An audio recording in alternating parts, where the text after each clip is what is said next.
주를 정식으로 강의하는 건 저도 처음이에요. 왕필주는 제가 쭉 강의를 한번, 왕필주로는 노자 강의를 해봤는데, 하상공주라는 것은 제가 이제 정식으로, 조금씩 공부도 하고 그랬는데, 한 것은 처음입니다.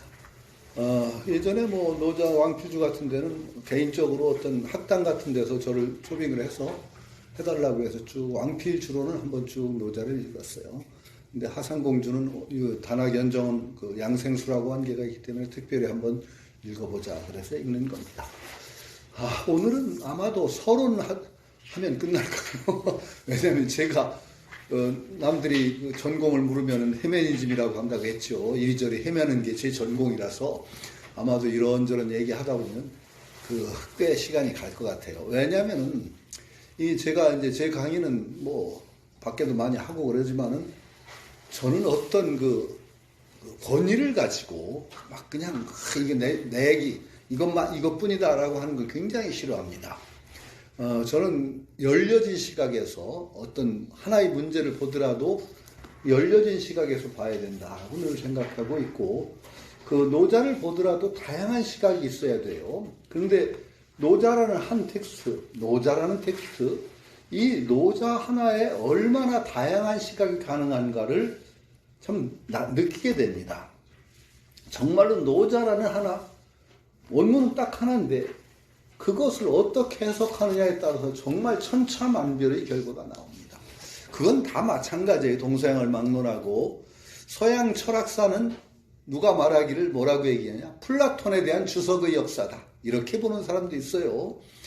플라톤 고대 히랍 플라톤이 남긴 저서를 어떻게 해석하느냐에 따라서 다양한 철학들이 나올 수가 있다라고 서양 철학도 마찬가지죠.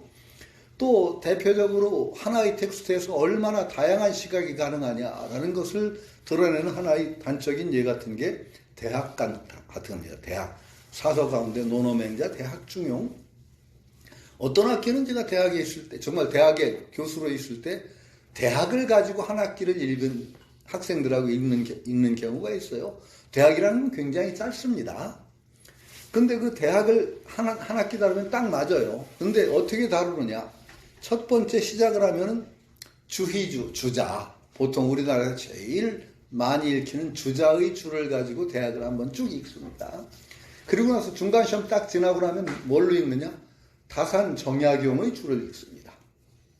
우리나라 사람이면 다산 정약용의 주를 읽으면은 아니 어떻게 똑같은 한문인데 이렇게 다를 수가 있나? 애들이 놀랍니다.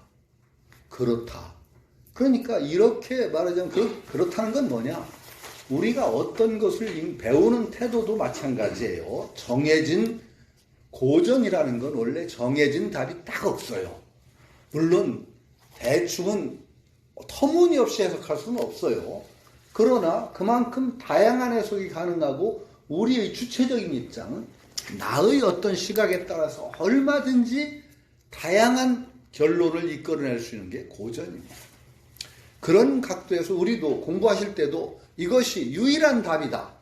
이렇게 읽으시면 안 돼요. 굉장히 융통성 있게 여기서 말하는 게 뭘까? 지금 나의 시각. 여러분들이 지금 살아가는 시대가 있고 지금 내가 처한 위치가 있잖아요. 나의 이 입장에서 보면 이걸 어떻게 이해해야 될까라는 그런 문제의식을 가지고 읽어야 제대로 읽는 겁니다. 사실은 그게.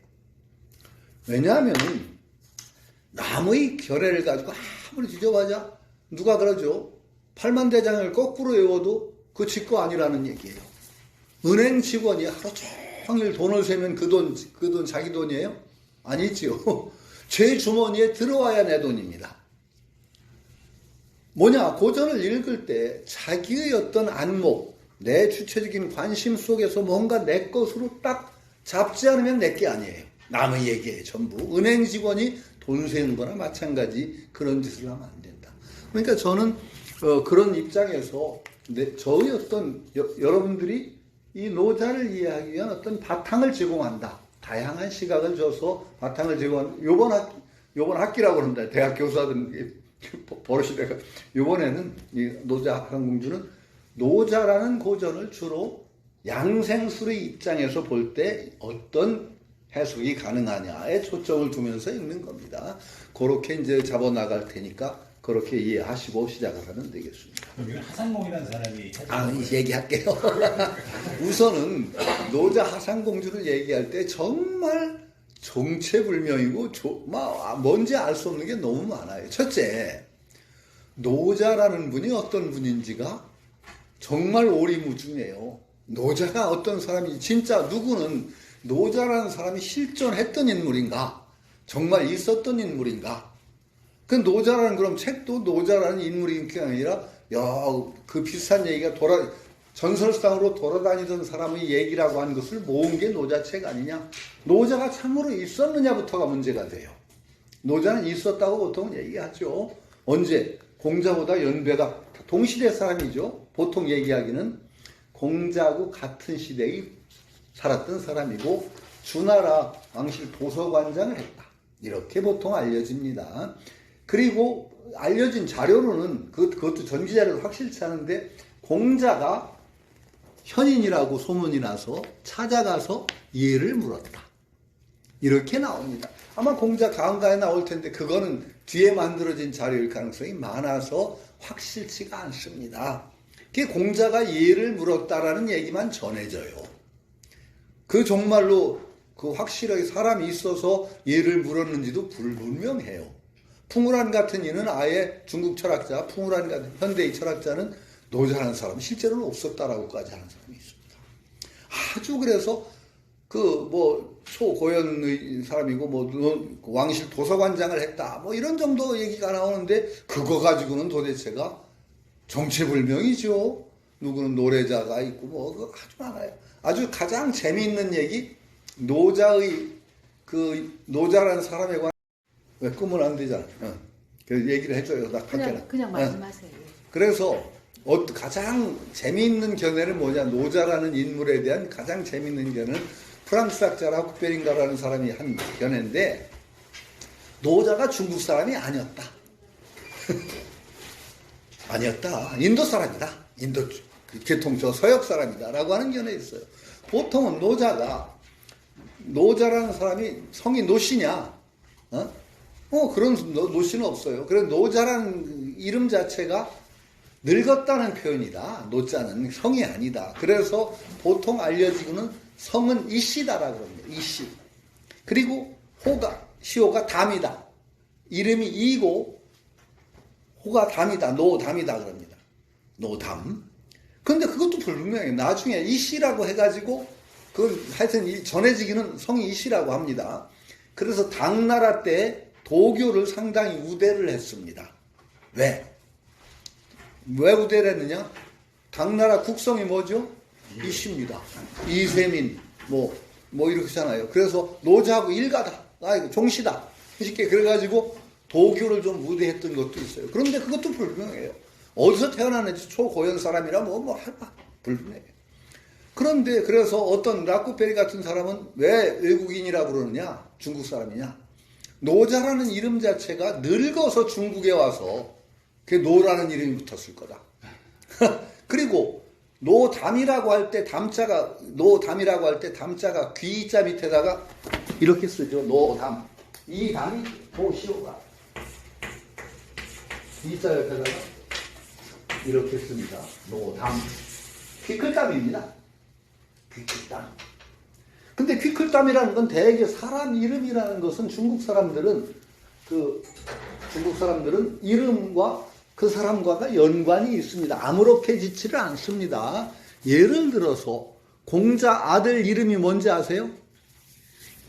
공자 아들 이름은 임어입니다.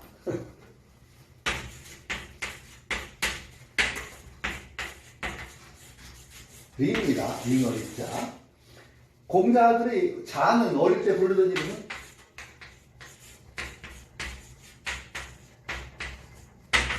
백어입니다. 백어. 이 백은 의미가 없어요. 학년만 얘기하는 거예요. 순서. 마지는 전부 백이 붙어요. 백, 중, 숙, 개로 붙죠. 둘째로 태어나면 보통 자는 중이 붙습니다. 그 다음에 셋째쯤에는 숙이 붙습니다. 막내로 태어나면 되게 개가 백, 중, 숙, 개. 논어에 그런 말이 나와요.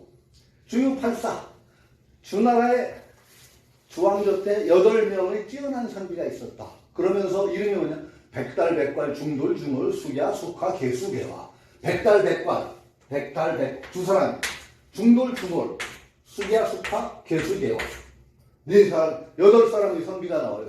이건 어떻게 보냐? 백이 둘이고, 중이 둘이고, 숙이 둘이고, 개가 둘이라는 것은 전부 4번을 쌍둥이를 낳은 거야. 어머니가 낳았는데, 첫 번째, 마지를 둘을 낳았는데, 쌍둥이. 두 번째로 쌍둥이, 세 번째로 쌍둥이, 네 번째로 쌍둥이, 8명을 낳은 거야. 4번을 낳아서. 특이한 경우를 하는 거지. 근데 이 8명이 전국에 뛰어난 인물이 돼서 논어에 기록되어 있단 말이죠. 주8사. 주에 8명의 뛰어난 선비가 있었는데, 백달백관, 중돌, 중월, 수야, 숙화, 개수, 개화다. 이건 백, 중, 숙, 개, 4번의 쌍둥이를 낳은 특이한 경우라고 보죠. 대도. 왜 그럼 리가 잉어리자가 붙고 자에는 또 고기였자가 붙었다. 이건 특이한 유래를 얘기하죠. 백거를 리를 낳았을 때 제후가 임금이지. 제후가 산 잉어를 선물로 해줬다. 공자한테. 그걸 기념해서 마침 이가 태어났을 때 임금께서 잉어를 하사한 그걸 기념해서 이름을 잉어라고 붙였고 자에도 물고기였자고 이렇게 이렇듯이 자나 이런 호나 이름에는 그 사람이 출생과 관계 그게 있습니다. 그러니까 노담이라는 이름이 붙었다라고 하는 것은 이 사람의 어떤 용모와 관계가 있을 거다. 그래서 노자가 귀가 좀 컸나 보다. 그래서 이거 담이 붙었을 거 아니냐. 그런데 중국 사람들은 그 키 큰 사람이 별거 없고 서역 쪽에는 키 큰 족속이 좀 있다. 그래서 노자가 나이 먹어서 와서 노라는 이름이 붙었고 귀가 커서 담이라는 이름이 붙었을 거다. 그리고 노자 사상을 보면은 뭔가 중국의 정통이라고 할 수 가장 지배적인 사상 유교하고는 굉장히 다르다. 불교하고 좀 유사한 것 같고 좀 초월적인 면모도 있고 그러니까 이거 아마 중국 쪽이 아니라 저 서역 인도 쪽이나 그쪽에서 온 사상일 거다. 그렇게 주장하는 사람도 있어요. 그런데 재미는 있죠. 근거가 하나도 없어요. 문제는 말은 재밌는데 근거가 없습니다. 그러니까 한 재미는 있어요. 그런데 그 정도로 노자라는 인물에 대해서 그 정도로 얘기할 정도로 노자의 사상이 독특하고 노자라는 인물이 오리무중의 사람이다. 정체가 참 찾기가 힘든 분이다 라고 얘기가 되는 거죠. 그러나 어쨌든 간에 노자라는 게 그분이 그런 분이 있었고 공자의 선배고 뭐 하여튼 그런 전승은 많이 있었던 것 같아요. 그리고 그분이 했다는 얘기들이 인구에 회자되어서 막 떠돌고 그랬을 거예요.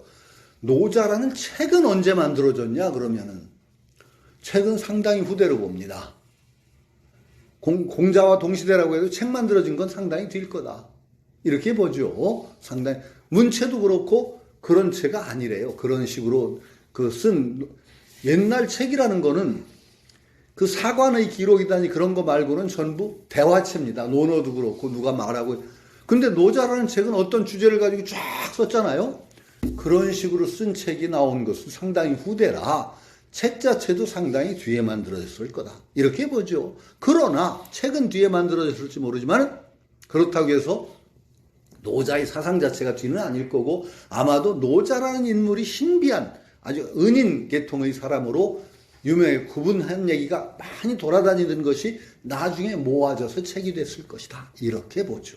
이게 바로 이제 참 노자라는 인물이 신비하고 노자라는 책도 정말로 언제 어떻게 만들어진지가 굉장히 알기 어려운 책입니다. 이런 책을 우리가 지금 읽게 되는데 그럼 노자라는 책 자체가 가장 오래된 노자의 판본은 어떤 거냐 책으로는 가장 오래된 건 초죽간이라고 해서 죽간본에 이게 쓰여진 노자가 발견됐어요.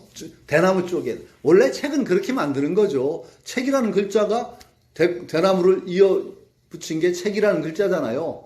그래서 내가 얘기하지만 대쪽을 이렇게 된 대쪽을 가죽끈으로 이어 붙이죠. 쭉쭉 엮어가지고. 그게 책이에요. 그러니까 원래 책자가 죽간을 이렇게 가죽끈으로 맨 이게 글자가 책 아닙니까? 그러니까 공자가 위편삼절이다 하는 것도 주역이라는 책이 가죽끈으로 맨 대쪽으로 쭉 맨 주역책을 가죽끈이 3번 끊어지도록 읽었다 이러는 거죠. 근데 내가 우스개 비슷하게 얘기지만 그 전에도 소개했으니까 내 질감이 드는 사람들 알겠습니다. 어떤 분이 아주 어디에 누가 그걸 추측더라 나도 요즘 기억이 까먹어. 구독 5,000번 소장.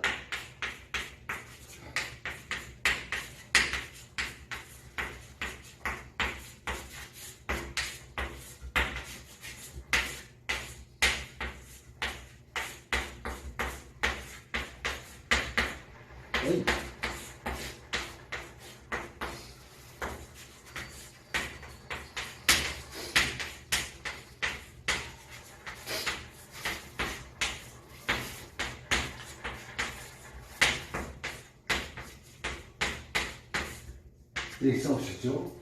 이거 뭐야? 책 5,000권을 부독 잊지 않았다. 5,000권 책을 부독 잊지 않은 자는 무득 할 수 없다는 뜻이에요. 무득. 득자가 이제 조동사로 할 수 있다. 2차식 내 방에 들어올 수 없다. 딱 써붙이는 사람이 있었어요. 5,000권 이상 읽은 사람만 내 방에 들어와라. 겁나죠? 여러분 다 5,000권 이상 읽었을 거예요? 진짜요? 왜 그러냐? 옛날 한 권이라는 건요, 글자 활자하면 얼마 안 돼요. 왜 한 권이라는 게 대쪽을 이어치면 뚫뚫뚫뚫 말아서 이렇게 뚱뚱하게 말하면 들고 다니기 힘들잖아요. 한 권이라는 건 사람이 휴대할 정도, 들고 다닐 정도로 이렇게 말아요. 그게 한 권이에요. 근데 대쪽 이어붙인 거 그걸 다 활자해 보세요. 몇 페이지 안 돼요. 여러분 만화책 읽기까지 다니면 5,000권 확실히 넘을 거예요. 오고서도 별거 아니겠네요. 네? 오고서 남아 필독 오고서. 그건 이제 나중에 활자된 오고서는 많죠. 옛날에 오고서 그러니까 그걸 뭐야 대쪽으로 이어붙인 오고서는 그렇게 많지 않을지 모르는데 옛날에 그래도 인쇄해가지고 찍은 책은 종이 많아요. 공자님 시절에 종이 없었잖아요. 그때 오고서라는 게 공자 시대의 말인지 그걸 모르니까 공자님이 하신 말씀 아니에요? 뭐라겠어 모르겠어. 하여튼 그러니까 이 한 권이라 아니 우리가 지금 여의당 전선 이런 걸 보면 한 권 그러면은 활자는 몇 페이지 안 돼요. 그런 거예요. 그러니까 하여튼 초주간본이 있어요. 초주간본. 초나라 때 전국시대 초의 주간이 발견돼요. 대나무 쪽에 쓰여진 노자가 발견되는데 지금 노자 전체는 안 되고 남아있는 주간 하면은 그렇게 글자 수 많지 않아요. 그러나 그게 가장 아마 원형의 노자책이라고 보죠. 원형의. 그래서 거의 중요한 사상은 다 거기에 또 담겨진 초주간본. 그 다음에 발견된, 오래된 거는, 그 다음에 발견된 거는 백서노자라고. 백서. 비단백서. 백서본이 발견돼요. 백서라는 건 뭐냐? 비단에 쓴 노자라는 뜻이에요. 이거 한대의 고분. 한대의 고분이 1900년대 발굴돼요. 한 나라 때, 그러니까 한왕조 때니까 진왕조 다음에 한왕조죠, 동안사. 그 한왕조 때의 무덤에서 백서, 비단으로 쓴, 비단에 쓴 책들이 꽤 많이 나와요. 그게, 그 중에 가장 중요한 게 노자백서하고 주역백서. 주역도 나옵니다, 거기에. 이 백서가 나오고서 고문학 연구라든지 중국 사상 연구에 한바탕 파동입니다. 상당히 큰 파장을 불러일으킵니다. 왜? 지금 있던 책의 원형, 한 시대의 모습들이 나오는데 글자가 많이 달라요. 요렇게 쓴 게 저렇게. 그 주역도 연구가 막 한참 헷갈려요. 이게 막 헷갈려. 어떤 종교는 화산역괴다. 화산역괴가 아니구나. 무슨 게 갑자기 괴 이름이 생겨. 뭐냐. 불사왕후 고상기사. 이런 제목이. 불사왕후 고상기사 주역이 불사왕후 왕을 섬기지 않고 자기 뜻대로 자유롭게 산다. 이런 정계가 있어요. 그런데 보통은 그 정계를 주로 어떻게 해석했냐. 줄곧 아주 자유롭게 사는 세속적인 영화에 얽매이지 않은 자유로운 어떤 사람의 풍모를 담은 걸로 해서 아주 좋은 걸로 주의도 해석하고 그렇게 해석했어. 근데 백서가 발견되는데 한대 주역인데 불사왕후 고상기사 하고 그 뒤에 흉하다 딱 나와. 흉한 종교야. 한대의 주역으로는. 그러니까 막 뒤집어지는 일이 많아요, 가끔마다. 막 몰라서 취했던 것이 사실은 이자였다는 게 발견돼요. 노자도 그런 거예요. 노자. 그 백선노자가 발견되는데 이것도 상당히 노자 연구사에서 상당히 중요한 영향을 끼치는 거예요. 적어도 소주가는 기원전 한 300년 됐기 때문에 굉장히 오래돼서 노자라는 책이 전국시대이잖아요. 있었다라는 것이 지금 전국시대에 있어. 그래서 후대에 너무 내려가는 게 아니다. 노자라는 사람의 사상과 그것이 굉장히 연배가 소급이 된다. 이런 증거가 되고, 백선노자는 또 상당히 중요한 영향을 끼친 게 뭐냐. 노자는 이제 그 뒤에 지금 현대에 들어와서 노자를 알게 된 건 주로 어떻게 알았느냐면은 왕필 노자주가 대표적인 주석입니다. 왕필의 노자주가. 왕필 노자주는 뭐냐? 왕필이라는 사람은 대천재예요. 그 사람이 언제 썼 사람이냐? 위진남북조 시대입니다. 위진남북조 시대가 어떤 시대인지 알죠? 그 말하자면 그 위진남북조가 삼국지 고추 시대입니다. 삼국지. 현학이라고 해서 아주 중림 칠연 나오고 할 때, 그때가 위진남북조 시대예요. 그 시대의 책입니다. 아니, 사람입니다. 왕필이. 대천재입니다. 이 사람. 그래가지고 노자주를 냈고, 그 다음에 주역주석도 냈습니다. 아주 젊은 나이에 그래도 아주 난리 사람이죠. 대천재죠. 근데 노자주석은 아주 간소해서 아주 짤막짤막하게 줄을 달아가지고 우스개로는 왕필이 노자주를 다는 건지 노자가 왕필주를 다는 건지 모르겠다. 그런 말이 나올 정도로 아주 함축적인 문체로 딱. 근데 그게 아주 대표적인 주석으로 지금까지 왕필 주석본의 노자가 쭉 읽혀져 왔어요. 그런데 그거 말고 지금 우리가 읽으려는 하상봉주는 왕필주보다 좀 연대가 위로 올라가요. 한대의 주요, 한대. 위진남북조 시대가 아니라 한대의 노자 주석서라고 하죠. 그러나 하여튼 하상봉주나 왕필주가 주로 왕필주에 읽힌 거는, 왕필주는 대개 어떤 쪽에서 주석을 다루느냐? 노자를 현학의 입장에서. 현학이라고 하는 게 뭐죠? 무와 어떤 그런 것을 중심으로, 예? 철학과 무를 중심으로 하는 어떤 철학, 심오한 그런 분위기 속에서 이제 줄을 다른 게 왕필주예요. 그거보다 조금 위로 올라가는 게 사실 하상공주가 있었는데, 일반적으로 하상공주는 널리 읽히질 않았고, 주로 읽힌 것은 왕필주를 통해서 우리가 노자를 알았어요. 이게 우리가 아는 노자예요. 그런데 이제 여기서 얘기하자면은 이 노자가 발견되고서 상당히 헷갈리게 된 게 어떤 거냐? 헷갈리게 된 이유가, 지금은 우리가 읽는 노자는 도덕경이라고 하죠. 도덕경. 노자를 가르치려고 하면 도덕경이라고 부르는 건 아시죠? 도덕경.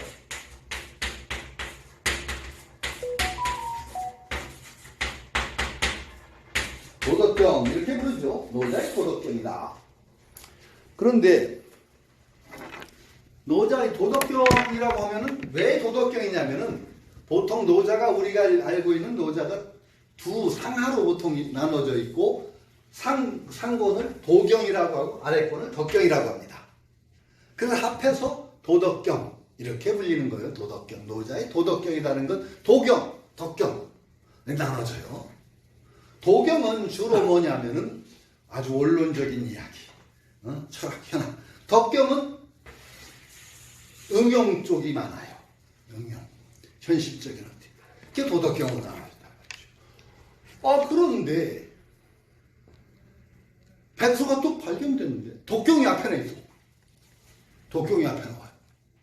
도경이 앞에 나오는 게 아니라 지금은 학원이라고 할 수 있는 덕경이 앞에 뚝 나오는 거야. 야, 이게 웬일이냐? 이렇게 하고 보니까 이게 말이 돼. 근데 사실은 왕필주나 하상공주 이전에 더 오래된 노자주가 주는 아닌데 노자풀이가 있어요. 왕필이나 하상공 나오기 전에 노자를 푸는 아주 가장 오래된 사람이 한비자야. 한비자. 한비자라고 알죠? 예. 한나라 공자, 한비인데. 제자백가 시대. 제자백가 시대의 전국 시대의 사람이 한비자네요. 한비자는 어떤 사람? 법가 철학이죠. 법가 사상의 원류라고 하죠. 한비자와 상황이라고 하는 사람이, 상황은 진짜 법가를 통해서 진나라 통치를 했던 사람이, 하도 잔혹한 정치를 하다가 끝이 안 좋았죠. 한비자도 굉장한 천재인데 말이 어눌하고 말을 잘 못하고 그래서 저술은 좋은데 그래서 진시황을 만났는데 결국 푸대접을 받아요. 결국은 음해를 받아 죽죠. 법가사사는 언제 한비자라는 책이 남아있는데 한비자라는 책 속에 노자를 풀이한 게 두 편이 있어요. 이제 가장 대표적인 건 해노예요. 해노. 딱 윤호편도 있는데 해노편이라는 편이 있어요. 한비자 속에 해노편이라는 편이 있단 말이지. 해노편이라는 게 뭐냐? 노자가 해석한다는 거예요. 해노편이 있어요. 윤호편도 있는데 노자를 깨우친다, 밝힌다라는 게 윤호편인데 그거보다는 해노편이 더 자세해. 해노편이 사실은 노자에 대한 가장 오래된 풀이라고 할 수 있어요. 왜 이거 참 여러분 잘 생각해 보세요. 이게 재밌는 거야. 한비자 사상하고 노자 사상은 극과 극의 사상이죠. 선수가 어떻게 되는 것 같아요? 무지 틀리죠. 엄청 다른 것 같죠? 한비자 사상은 어때요? 인위적인 법으로 통치하자. 노자의 사상을 우리가 한마디로 얘기한 가장 노자 사상을 대표하는 말로 알려진 말이 뭐죠? 무의자연. 그렇잖아요. 한비자처럼 그 노자 사상하고 반대되는 그게 있는 사람이 왜 노자를 해석했을까? 이게 말이 되냐? 이게 문제예요. 노자. 이게 문제예요. 사실은 이게 문제가 돼요. 노자는 어떤 얘기냐? 노자 사상은 법이 자세하면 자세하고 법이 엄하고 자세하면 자세할수록 도둑이 더 많아진다는 사상이거든. 네. 도둑이 더 많아진다. 법으로 도둑 못 잡는다는 얘기야. 무의자연가야. 그래서 진시황의 통치가 법가 통치를 해서 법가에 멀미를 냈거든. 사람들이 법의 엄혹한 통치에 멀미를 냈을 때 그것을 바로잡으려고 한동안 노자 사상이 유행을 합니다. 그 법가의 통치에 반하는 어떤 자연스럽고 가장 간소한 법으로서 세상을 다스리자는 법가사상이 각광을 받을 정도로 법가 사상하고 노자 사상은 전혀 반대라고 생각을 했거든. 그런데 그 법가 사상의 비조 원조라고 할 수 있는 한비자가 왜 노자를 해석했느냐? 이게 해노편이 있단 말이지. 그건 나중에 좀 설명을 할게요. 더군다나 재밌는 것은 해노편은 순서가 덕경부터 나와. 해노편을 노자를 풀이하는데 덕경부터 풀어. 덕경부터 풀이하고 우리가 얘기하는 노자의 가장 유명한 첫머리는 뭐예요? 도가도비상도 명가명기상명. 말할 수 있는 도는 상도 항상 된 도가 아니고 이름할 수 있는 이름은 항상 된 이름이 아니다. 여기서 시작하거든. 이게 도경이야. 그러니까 덕경부터 시작해. 그래서 사람들이 좀 이해를 못했지. 처음에는 왜 한비자가 덕경부터 풀었냐? 그러니까 어떻게 해석했느냐? 한비자 자기 구미에 맞는, 말하자면 자기가 법가의 어떤 응용, 노자 사상을 정치에다 응용하는 그런 쪽으로 하다 보니까 덕경을 먼저 풀었지 않았냐? 그랬는데 한대의 고분에서 노자 비가에 쓰인 노자가 나왔는데 덕경이 문제야. 덕경이 문제야. 그래서 사람들이 이제 헷갈리기 시작해. 이게 어떻게 된 심판이야? 왕필의 노자주, 왕필본하고 도대체 그 한대 고분에서 나온 이 노자 책하고는 어떤 관계냐? 여러 가지 논란이 있었는데 결국은 아주 뚜렷한 결론은 없는데 대충 잠정적인 결론은 뭐냐? 원래 두 가지 본이 있었다. 이렇게 봐야 된다는 거죠. 노자라는 책이 고정불변으로 지금 우리가 아는 현대에 전해진 왕필본의 형식의 노자만이 있던 게 아니고 한비자가 읽었던 노자는 애초에 덕경이 앞에 있는 노자였다. 이렇게 볼 거죠. 상당히 그런데 충격을 많이 줘요. 아까 얘기한 대로 주역 연구도 상당히 충격적이죠. 왜냐하면 애매해가지고 막 이게 무슨 말인지 모르겠던 글자가 백서문 보니까 이런 글자를 잘못해가지고 이렇게 됐다. 이렇게 되는 연구도 많아요. 아까 얘기한 대로 전혀 다른 해석. 불사하고 고상기사. 왕실에 얽매이지 않고 왕의 일에 얽매이지 않고 고상하게 자기 자유롭게 노인다. 아주 은사, 아주 대표적인 걸로 아주 추앙을 했는데 백서 나오는데 거기에 흉자가 딱 나오니 아주 기절초풍하지. 야, 원래 이 점은 흉한 점이었구나. 이런 일들이 벌어져요. 그러니까 문헌학이라는 게 재밌어요. 그래서 노자도 하여튼 상당히 충격을 주는데, 이 충격을 주면서 상당히 재밌게 노자를 다양한 시각에서 봐야 된다는 것을 확실하게 드러난 거예요. 노자라는 사람의 책이, 노자 책이 왕필식으로 그런 식으로 보는 그 하나의 견해만이 아니다. 노자라는 책 자체가 정말로 다양하게 읽힐 수 있다는 거다. 이 아주 뚜렷한 증거가 나온 셈이에요. 한비자는 뭐냐? 이게 참, 왜 극과 극인데, 법가하고 노자 사상은 극과 극인데, 왜 한비자가 자기 사상을 개진하면서, 주장하면서 노자를 근거로 했을까? 한번 해석해보면, 한비자하고 노자의 촌수가 그렇게 보는데, 왜 노자? 이게 한비자가 재밌어요. 법가인데, 법가는 아주 법을 자세하게 정하죠. 법가 무섭습니다. 지금 그런데 법가 통치 아주 진시황 때 멀미가 나서 유자, 말하자면 선비, 유교의 선비들에게는 진시황은 악마예요, 악마. 용서할 수 없는 악마. 분서갱유. 분서갱유를 지금 관념으로 생각하면 안 된다. 내가 몇 번 얘기하죠. 분서갱유. 책은 지금처럼 흔한 게 아니에요. 책을 지금은 태운다고 해도 다 있는데, 아까 얘기했지만 부도고천군서에게 책이 얼마나 귀해요. 대쪽에다 그렇게 엮어서 뚫뚫뚫 마니까 부피도 크고, 책은 정말 감추기도 힘든 건 부피가 커. 그걸 갖다가 걷어서 태워버린 거야. 그러니까 끔찍한 재앙입니다. 문화단절이에요. 완전한 문화단절. 지금처럼 체크한 것도 아니고 대쪽에다 그렇게 귀하게 해서 아주 한정된 거예요. 책이라는 건 접할 수 있는 사람들 접고 그런 거 갖다 싹 갖다 태웠어. 근데 다 태웠냐? 아니죠. 진시황이 채운 책은요, 뭐만 태웠어요? 말만 많고 쓸데없는 책. 세상만 시끄럽게 하고 쓸모없는 책들. 대표적으로 육아의 책들. 다 태워버렸어요. 실용적인 쓸모가 있는 책은 안 태웠습니다. 의학서, 농업서, 병법서, 이런 거 하나도 안 태워요. 주역도 안 태웠어요. 왜? 주역은 쓸모가 있는 책이야. 접치는데 쓰거든. 이 점이라는 거는요, 지금 생각할 때 미신이 아니에요. 점이라는 건요, 고대는요, 거의 필수예요. 아니, 서경에 보세요. 서경에 대동이라는 관념이 예기에 나오는 대동이 있고, 서경에 나오는 대동이 있어요. 아니, 서경에 나오는 대동, 예기 말고 서경에. 서경의 대동이라는 관념은 예기의 대동사하고 달라요. 대동이 뭐냐? 서경에 나오는 대동은 무슨 일을 결정할 때 5가지를 가지고 자문을 구해. 5가지. 임금의 뜻, 신하의 뜻, 그 다음에 점의 뜻, 아니 서의 뜻, 복의 뜻, 복의 뜻, 서의 뜻, 그 다음에 백성의 뜻. 이 뭐냐? 5가지를 가지고 일을 판단하는데 점이 2개가 들어가요. 임금의 뜻 하나, 그 다음에 신하의 뜻, 그 다음에 복이라는 건 뭐냐? 복과 서는 달라요. 복은 점 원래 글자 자체가 이런 데서 나오고 이렇게 이 전복자가 이 점을 찍은 거지만 원래는 이렇게 있던 거예요. 이게 뭐냐? 거북 등껍질에 금 터진 모양이야.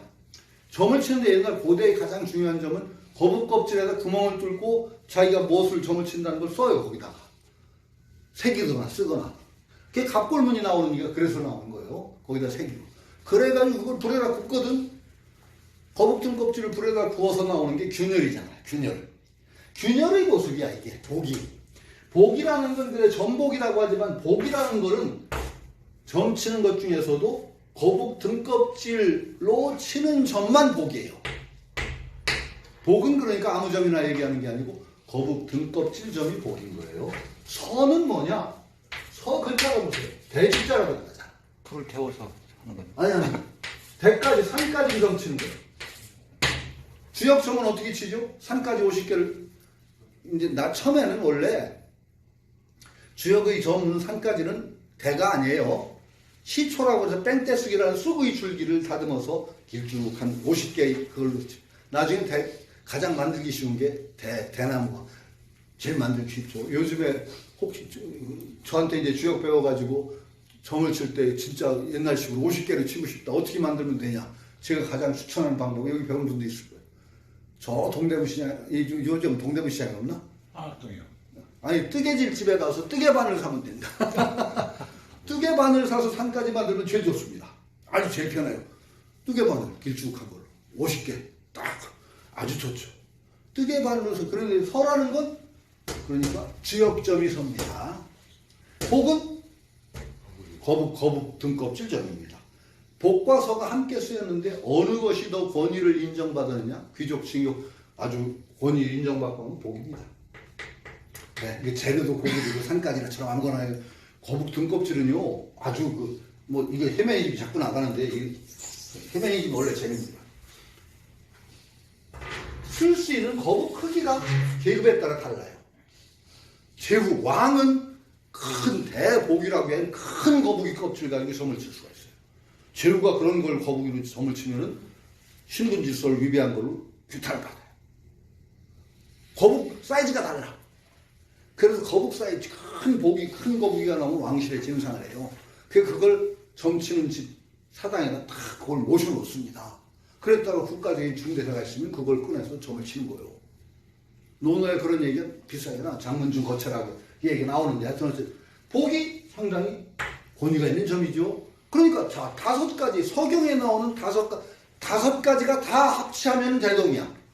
서경에서는 임금의 뜻, 신하의 뜻, 복의 뜻, 거북 등껍질로 치는 복의 점, 그 다음에 주역 산까지로 치는 서의 점, 그 다음에 백성의 점. 5가지가 어떤 일을 결정해야 돼. 이쪽이냐 저쪽이냐.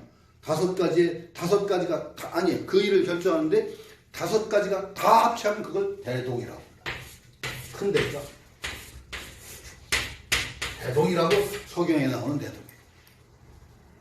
그러니까 고대의 점이라는 건 지금처럼 미신 아니에요. 국가적인 대사를 결정하는데 반드시 거치는 절차가 점이에요. 그러니까 주역은 굉장히 실용적인 책이죠. 절대 안 태웠습니다. 유학의 책은 다 태워졌습니다. 왜? 진시황이 보기에 이건 말만 많고 쓸모없는 인간. 그러니까 분서 갱유야. 말하자면 실용적인 지식이면 아무도 안 주겠어. 쓸데없이 말 많고 괜히 명분 찾고 하는 거 사람들만 몽땅 갖다 파묻어버린 거야. 그러니까 유학으로서는요, 이건 이런 재앙이 없어요. 엄청난 재앙이에요. 엄청난 재앙. 이 법가의 통치로 가진 진이 큰 성공을, 단기적인 성공을 거둔 거예요. 진은요, 중국에서 보면요, 저 서안 저쪽이죠. 지금도 서안 장안이라, 장안이 원래 장안이었던데, 지금은 서안이 장안이죠. 옛날 장안. 가장 오래된 도읍지 하나는 장안하고 낙양입니다. 낙양은 이 동쪽에 있죠. 두 곳이 중국에서 가장 오래된 고도죠. 여러 왕조가 도읍했던 게 장안하고 낙양입니다. 근데 서안이라고 부르는 정도로 저쪽 구석에 있죠. 진의 근거가 바로 그 서안 쪽입니다. 그래서 그 서안 쪽은요, 중국의 아주 열국들이 막 패권을 다투죠. 이거 안 쳐다보는데요, 여기가. 손구석이라. 전혀 잘 안 쳐다보던 땅이에요. 그래서 전화에 휩쓸리질 않았어요, 진은. 주로 그냥 중앙을 다투는 이쪽에서, 중앙, 낙양 쪽이. 이 진은 중원 아니에요? 중원이지. 여기는 서안은 굉장히 변방이에요. 그러다 보니까 전하의 피해를 덜 입고 국력이 온전되고 보존되고 거기다가 진 그 촌사람들의 특징이 되게 어때요? 사람이 잘 근면하고 아주 소박하고 그런 게 있어요. 그걸 갖다가 법가의 통치를 통해서 꽉 묶으니까 국력이 그냥 천하를 제패할 정도로 커져버렸죠. 그 천하를 먹어버린 거예요, 진이. 진. 안 쳐다보던 땅이. 그 사실은요, 서양에서는요, 유럽에서는 독일이 진하고 비슷해요. 독일이요, 굉장히 후진 땅입니다, 거기가. 시저가 원정을 갔다가 헤이터로 오랑캐 새끼들하고 하다 말고 돌아온 데가 독일이에요. 프랑스는 상당히 밝고 문명화 빨리 됐고 독일은 후져요. 그래서 나중에 독일이 막 제패하고 한 거기에도 진이 말하자면은 중원을 먹은 거하고 비슷한 배경이 있다고 누가 얘기를 하는데 하여튼 그래요. 이 법가가 나오는 건 이제 그 뭐 육아하고 상당히 배경이 다른데 육아는 명분 따기 그러는데 법가는 법대로 하자야 무조건. 육아는 철저하게 신분제도거든. 육아적인 논리로 하면 통일이 안 돼. 말하자면 육아의 순자에 나오는 말인데 형불상대부 예불하선이라는 말이야. 대부 귀족 계층에는 형벌이를 적용 안 했어요. 예라는 것은 백성에게는 적용 안 해. 신분계 경찰도. 그래서 다 처벌받는 것도 다른데 법가의 통치가 딱 상황이 들어와서 어떻게 하느냐? 신분이고 뭐고 없어. 법대로만 하면 돼. 통일해버리는 거야. 딱 통일. 그래서 얼마나 엄혹하게 했든지 법가 통치 시행하고 할 때 위수인물이 서안성 밖에 흐르는 강물이 빨갛게 피해졌다. 그렇게 죽입니다. 그런데 그렇지 않으면 안 돼. 처음에 했던 게 상황이 그 법가 통치할 때 어떻게 하는지 아세요? 남문인가 밖에다 기둥 하나 세워놓고 저걸 동문인가 옮기면 돈 얼마 주겠다. 포고를 해 국가에서. 사람들이 다 웃어. 무슨 장난하냐? 누구 또 놀리려고? 근데 어떤 사람 미친 척하고 한번 해보자 그러고 옮겼어. 그랬더니 상을 딱 줘버린 거야. 그래서 믿음을 얻기 시작. 아, 국가에서 얘기하면 반드시 지키는구나. 함부로 들어봐. 그렇게 해서 딱 신용을 얻고서 그 다음에 법 하나로 딱 정하는데 처음에는 귀족들이 콧방귀를 끼죠. 자기는 형벌 대상도 아니고 신분 보호받던 사람 무슨 헛소리야. 근데 법 정해놓고 처음에 이 얘기한 누구 조금 지나자마자 법원은 귀족이고 뭐구나 할 것이다. 다쳐. 말하자면 규범이 다양하게 적용되는 규범을 하나로 법이라는 규정으로 쫙 통일해서 시행해버린 거예요. 지금 우리나라는 어떨까요? 사실 법치입니다. 법치입니다. 그렇게 법치를 요구를 해도 법치 효과가 굉장한 거예요. 만민 평등이야 법 앞에는. 이건 법가의 근본 이념이에요.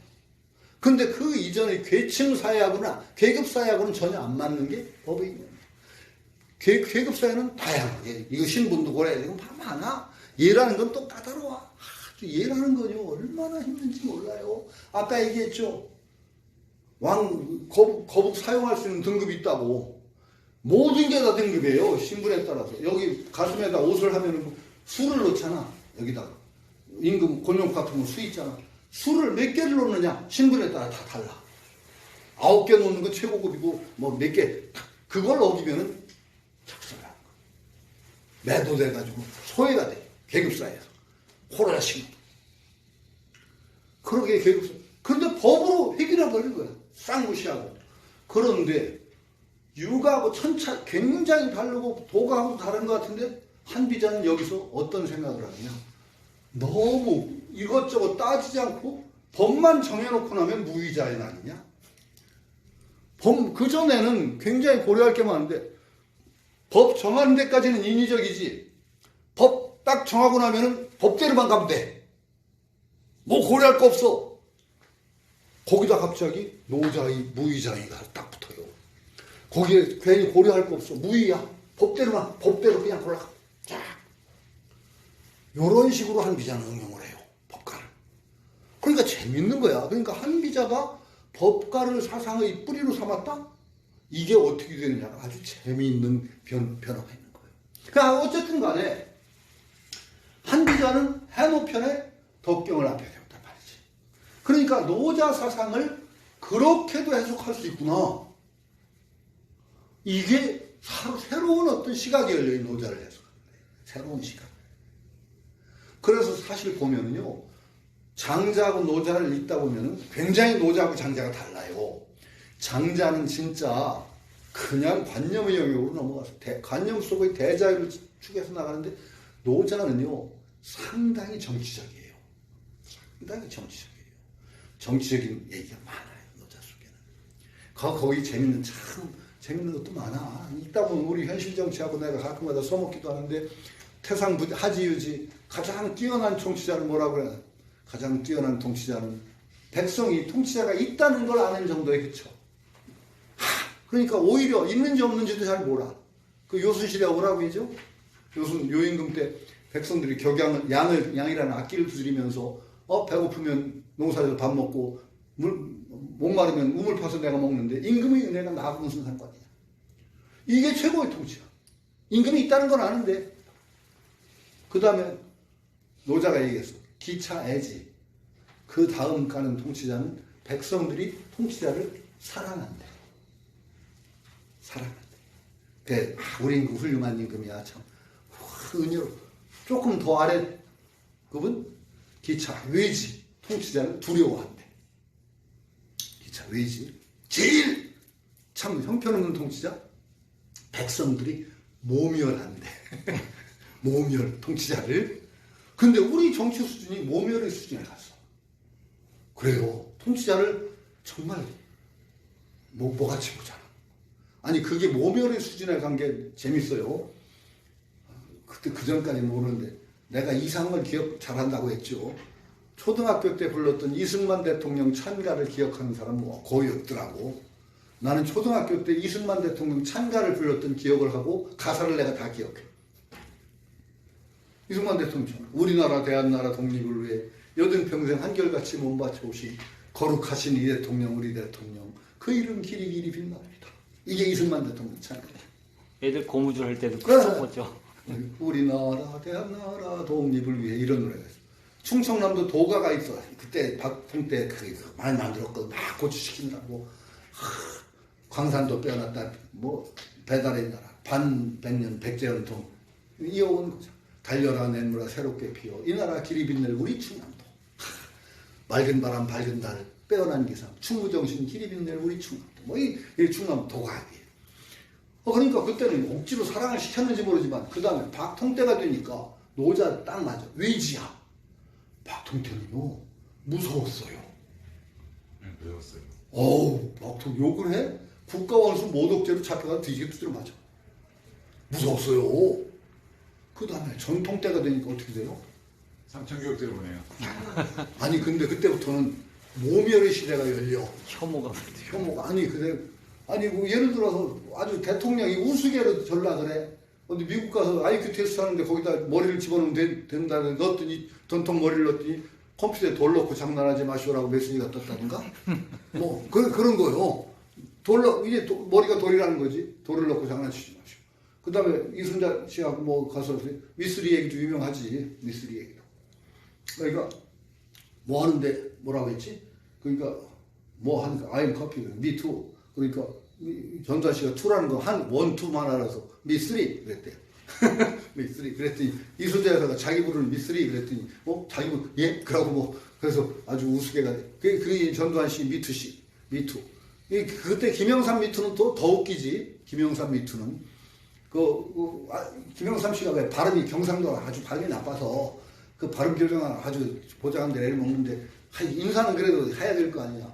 하도 뭐 하면은 I'm fine and you 그러면 me too 그러면 된다고 그랬단 말이지. 근데 me too 그런데 how are you 해야 되는데 갑자기 what are you 그랬대. 김영삼 씨가 대통령 그때 누구야 카통가 what are you 그러니까 너 뭐냐 그거지. how are you가 아니라 what are you 너 뭐냐 그러니까 이게 카통가가 이게 조크를 하나 보다 싶어. 클린턴인가 클린턴인가 보다. 조크하는 줄 알고 I'm husband of 힐러리 뭐 그랬다나? 근데 힐러리 남편이다. 그랬더니 B2. 나도 그렇다 그러면 어떻게 되는 거야? 자기도 힐러리 남편이 되는 동서가 되는 거죠. 동서가 되는 거지. 하여튼 그때 김영삼 씨 미투지 그건. 하여튼 그런 식으로 해서 대통령인데 일국의 대통령이 완전히 조롱거리에 막 이렇게 되는데 노자가 그냥 기타 뭐지? 모멸의 시대가 열리는 가 싶어. 정치인들이 지금은 전반적으로 모멸 대상이니까. 그게 사랑도 아니고 두려움도 아니고 뭐지? 사람인데 모멸한다. 뭐지? 이 노자에도 이런 얘기가 나와요. 그러니까 정치라는 것도 노자의 무의라고 하는 것이 상당히 재미있게도 정치적인 작용을 할 수가 있다는 거예요, 이게. 그래서 이걸 통해서 뭔가 백성들을 잘 다스려낼 수 있는 통치 수단으로서의 노자 철학이 충분히 가능하다. 이게 말하는 연구가 그쪽으로 많이 발달하게 됐어요. 그 전에 현학 쪽으로, 도가도기상도 그래서 아주 아득한 우주 태초의 시원을 밝히는 도를 얘기하고 이런 데서부터 말하자면 현실적인 응용론이 이제 노자를 바탕으로 해서 많이 연구가 되는 거죠. 이미 고대에 그런 노자의 경향이 있었고, 노자를 공부하는 고대 사람들이 벌써 경향에 따라서 덕경을 앞세우는 사람이 있었고 도경을 앞세우는 사람들이 있었다. 이렇게 보통 얘기도 할 수 있겠죠. 이게 달라진 거죠. 이게 백서의 얘기죠. 그 다음에 또 하나 대단히 중요한 게 노자는 또 하나 노자를 뿌리로 하면서 그 뒤에 굉장히 발달한 하나의 조류가 뭐냐면 도교라는 말이죠. 도교. 도라는 것이 나와. 도교. 도교하고 노자를 보통 연구를 할 때는 노자를 선학 쪽의 분위기라든지 보통 일반 철학 쪽에서 노자를 다룰 때는 그걸 도교라고 안 하고 도가라고 부릅니다. 도가 철학이라고. 도교 철학이라고 아니고 도가 제자백가를 얘기할 때 도가 이렇게 부릅니다. 이제 서양 철학에서는 이걸 이렇게 분별하기 힘드니까 이걸 도교를 얘기할 때는 릴리지오스 다오이즘, 종교적인 도사상. 그 다음에 도가는 필로소피컬 다오이즘. 이렇게 구분하기도 합니다. 도교하고 도가는 상당히 다릅니다. 물론 도교에서 굉장히 중요시하는 도교에서 뿌리로 삼는 사상가가 바로 노자와 장자입니다. 그래서 노자는 보통은 도덕천존, 그러니까 태상노군이라고 불러지죠. 삼천 가운데는 태상노군으로 다 받들어져 가지고 하고 장자를 보통 장자라고 안 하고 도덕경이라고, 장자는 남아진경, 남아진이. 그래서 굉장히 노자와 장자를 대단한 위대한 신선계열로, 거기 노자 같은 분은 노자의 뿌리, 가장 최고의 삼천 가운데 하나로까지 받들어 올린단 말이죠. 그러면서 이 쭉 내려오는 것이 이제 도교라는, 노자를 잇는데 하나의 도교라는 흐름으로 형성되는 그러니까 이게 언제부터냐? 노자 장자를 어떤 신선 사상이라든지 이런 쪽으로 받들어서 이게 뿌리로 이제 원조로 여기는 게 어떤 때 한대입니다. 한대. 여러분이 아는 이제 도교라고 하는 것이 언제부터 생기느냐? 전에 도교가 있는 제가 간단히 했지만은 도교의 가장 원시적인 도교가 언제 생기느냐? 한대에 생깁니다. 진시황 때도 물론 있었어요. 도사가 있어서 진시황한테 금단을 매기려고 했던 게 도사들이잖아요. 아마 그런 원시의 도사들이 있었어요. 그러나 그것이 집단화되고 어떤 사상적인 흐름으로 만들어진 것은 한대라고 봐야 돼요. 그래서 한대에 나온 도교의 가장 원시적인 도교 형태가 황건적입니다. 황건적이라고 된 건 나중에 이제 밀란하고 연관되니까 황건적이 됐고, 원래 그 도교 사상의 도교예요. 태평청렴경이라는 경을 바탕으로 해서 민간에게 포교를 하던 장각. 이 사람들이 나중에 몰리게 되니까 밀란을 일으켜서 이제 황건적이 되죠. 그 이전에는 분명하게 태평청렴경이라는 경을 바탕으로 해서 백성들을 구제하고 종교적인 어떤 주적도 써주고 여러 가지 좋은 일도 하고 하던 도교입니다. 태평청렴경은 지금도 전해지고 있습니다. 장각이 뿌리를 했던 태평청렴경. 이게 황건적이라고. 나중에 이제 삼국시는 황건적으로 이어지지. 그게 바로 원시적인 도교입니다. 그거하고 비슷하게 이제 삼국지를 열심히 읽은 분은 한중 땅, 한중이라는 곳이 있어요. 한중.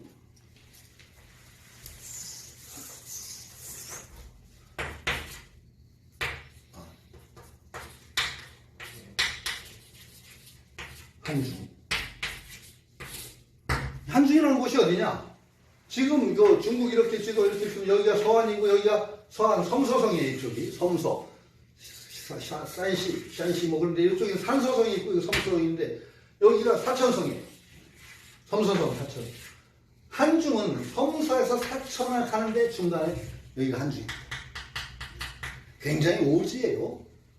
한중을 이제 기억하기 힘들면 어떻게 기억하면 되냐? 제갈공명이 바로 육출기산하던 곳이에요.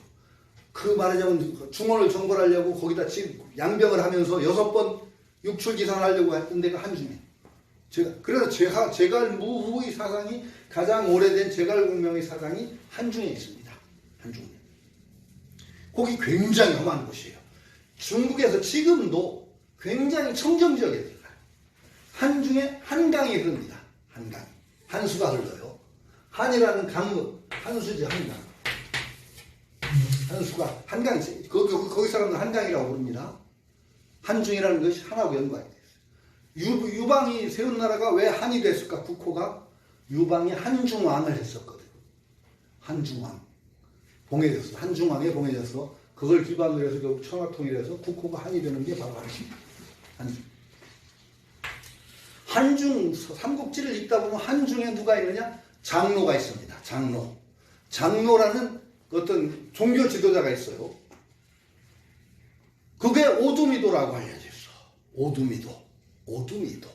그게 뭐냐? 신도가 되려면 5마리 쌀을 바쳐야 돼. 오두미. 그 신도 입교의 어떤 그 의식이에요. 오두미도야. 그래서 한중에서 이미 그 누구야? 아이고 갑자기 요새는 사람 이름이 이게 좀 머리가 확실히 맛이 가요. 장도릉의 손자가 장로야. 장도릉이 처음으로 거기서 장로의 할아버지가 개창을 해. 도교를. 천사도야 되게. 천사도라는 도교 계통의 어떤 그 사상을 개창을 해서 장천사라고 부릅니다. 장천사. 장로를 대대로 장천사예요. 나중에 중국에서 정식으로 인정해서 중국 후대 왕조에서 천사를 인정받아서 추증을 하고 그럽니다. 그의 오래된 뿌리를 가지고 있죠. 천사도. 그 장로라는 사람이 삼국지에서는 상당히 참 아둔하고 그런 어떤 종교 지도자로 나오는데 하여튼 어쨌든 간에 이 천사도가 바로 또 한대에 나온 도교입니다. 그리고 그 장도릉이 남긴 저서가 노자 상의주라는 주가 있어요. 이쪽에서 나온 노자에 대한 주석이 상의주가 있는데 그 노자 상의주를 보면은 하상공주를 상당히 인용을 해요. 비슷한 구절이 많아. 그러니까 노자 상의주가 요쪽 그 천사도에서 읽던 건데 그거보다 조금 앞선 책이 하상공주일 거다라고. 그리고 이 도교, 원시국에서는 노자의 계통의 사상을 전혀 정치적인 응용 쪽이 아니고 또 현학적인 어떤 철학 쪽도 아니고 그 다음에 어떤 쪽으로 해서 그냥 당연히 도교니까 신선사상 어떤 양생술 쪽으로 해석을 합니다. 양생. 이걸 통해서 굉장히 건강을 유지하고 어떤 무병장수하고 하는 쪽으로 해석한 그런 주석이 있는 거예요. 그러니까 도교 쪽은 노자의 사상이 그렇게 계승이 돼. 그러니까 상당히 재미있는 지금 세 갈래예요. 하나는 철학적인 물을 중심. 그 다음에 하나는 정치적인 아니면 일상적인 어떤 삶의 철학. 그 다음에 하나는 지금 나오는 대로 양생술 쪽의 노자 해석이 쭉 이어서 나오는 거죠. 도교 쪽의 노자 주석이 또 성립하는데 바로 도교 쪽 말하자면 양생술 쪽의 노자 해석이 가장 오래된 주석서가 하상공주입니다. 이게 하상공주예요. 그럼 하상공주는 누가 썼냐? 이것도 노자만큼이나 헷갈려. 노자가 도대체 어떤 사람인지 도대체 헷갈린다겠죠? 하상공이라는 사람도 도대체 헷갈리는 사람이에요. 갈피를 잡을 수가 없어요. 뭐 이 사람이 전국시대 사람이다. 아니면 뭐 서한시대의 사람이다. 아니 주가 설이 많은데 다 뭐 정확하진 않아요. 대개 일반적으로 학계에서 노자 하상공이라는 주라는 게 나온 것은 이게 어떤 시대로 보냐? 동한시대. 서한설도 있고 전국시대설도 있고 한이 동한과 서한이 나뉘는 건 알죠? 동한과 서한. 네. 한번 중간에 망하고 다시 해서 전한 후한이죠. 그 앞에 게 서한이라고 하고 뒤에 게 동한이라고 합니다. 서한과 동한이라고 하는데 그 이전에 전국시대에서도 있는데 보통은 동한시대이자 동한이겠냐. 도교라는 것이 동한시대에 비교적 교단으로 성립하는데 그 시대의 저작이 아니겠느냐 하는 것이 일반적인 견해입니다. 아니 전국시대설이 있고 서한시대설이 있고 그 다음에 동한시대설이 있는데 그래도 많은 지지를 받는 아니 위진남북조 시대의 설도 있어요. 위진남북조는 아까 왕필주하고 비슷한 연대가 아니냐. 그런데 그건 좀 설득력이 떨어지는 것 같고 왜냐하면 상의주 같은데 이미 상의주 그때 장로 그 천사도 쪽에서 있던 그 상의주의 이 하상공주와 거의 비슷한 인용 비슷한 것이 나오니까 그 이전에 있었을 거예요. 그게 동안 그 천사도 이전에 있었을 것이다. 동안설이 상당히 그 이전 넘어가기는 좀 힘들지 않냐. 왜냐하면 노자를 그렇게 종교적으로 양생술 쪽으로 해석한 건 동안시대니까 도교가 성립된 그 당시에 만들어졌을 거다. 이렇게 보는 거죠. 하상공이라는 사람은 전국시대 사람이 설도 있고 뭐 소환시대 사람이 설도 있고 근데 하상장이 뭐 하상공이라고 안 하고 어디에는 하상장인 이렇게 하상장이라는 말이 나오게 돼요. 하상공하고 하상장이 같은 사람이야. 이것도 모르고 우선은 해석해보면 하상공이라고 할 때 하상이라는 게 무슨 뜻이냐? 강위에 살던 사람이냐?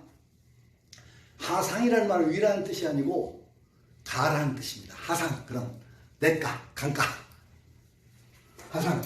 그래서 논어에 보면 자재천상활 이런 표현이 나와요. 자재천상활 자재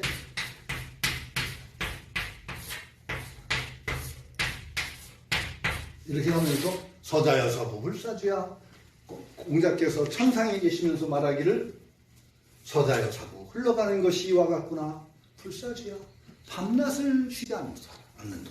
냇물 흐름을 보고 탄식한 얘기가 나와요. 자재천상활 공자께서 천상에서 말씀하셨다. 흘러가는 것이 이와 같구나 밤낮을 쉬지 않는다 하면서 여러 가지 의미가 나. 그때 천상을 어떻게 했냐면 냇가에서 강우에 배 띄우고 있는 게 아니라 천상이라는 건 냇가에서. 그럼 하상이라는 것도 하가에서. 그럼 또 하는 또 뭐냐? 황하야. 황하. 왜냐면은 전에도 매서 제 강의 듣는 사람 계속 이 하라는 말은 고유명사입니다. 장장. 고유명사예요. 황하만 하예요. 황하만. 황하를 언제나 하수라고 그랬어요. 하수. 양자강을 강도 고유명사죠. 양자강은 강수. 강수는 양자강이에요. 언제나. 장강이라고 하나?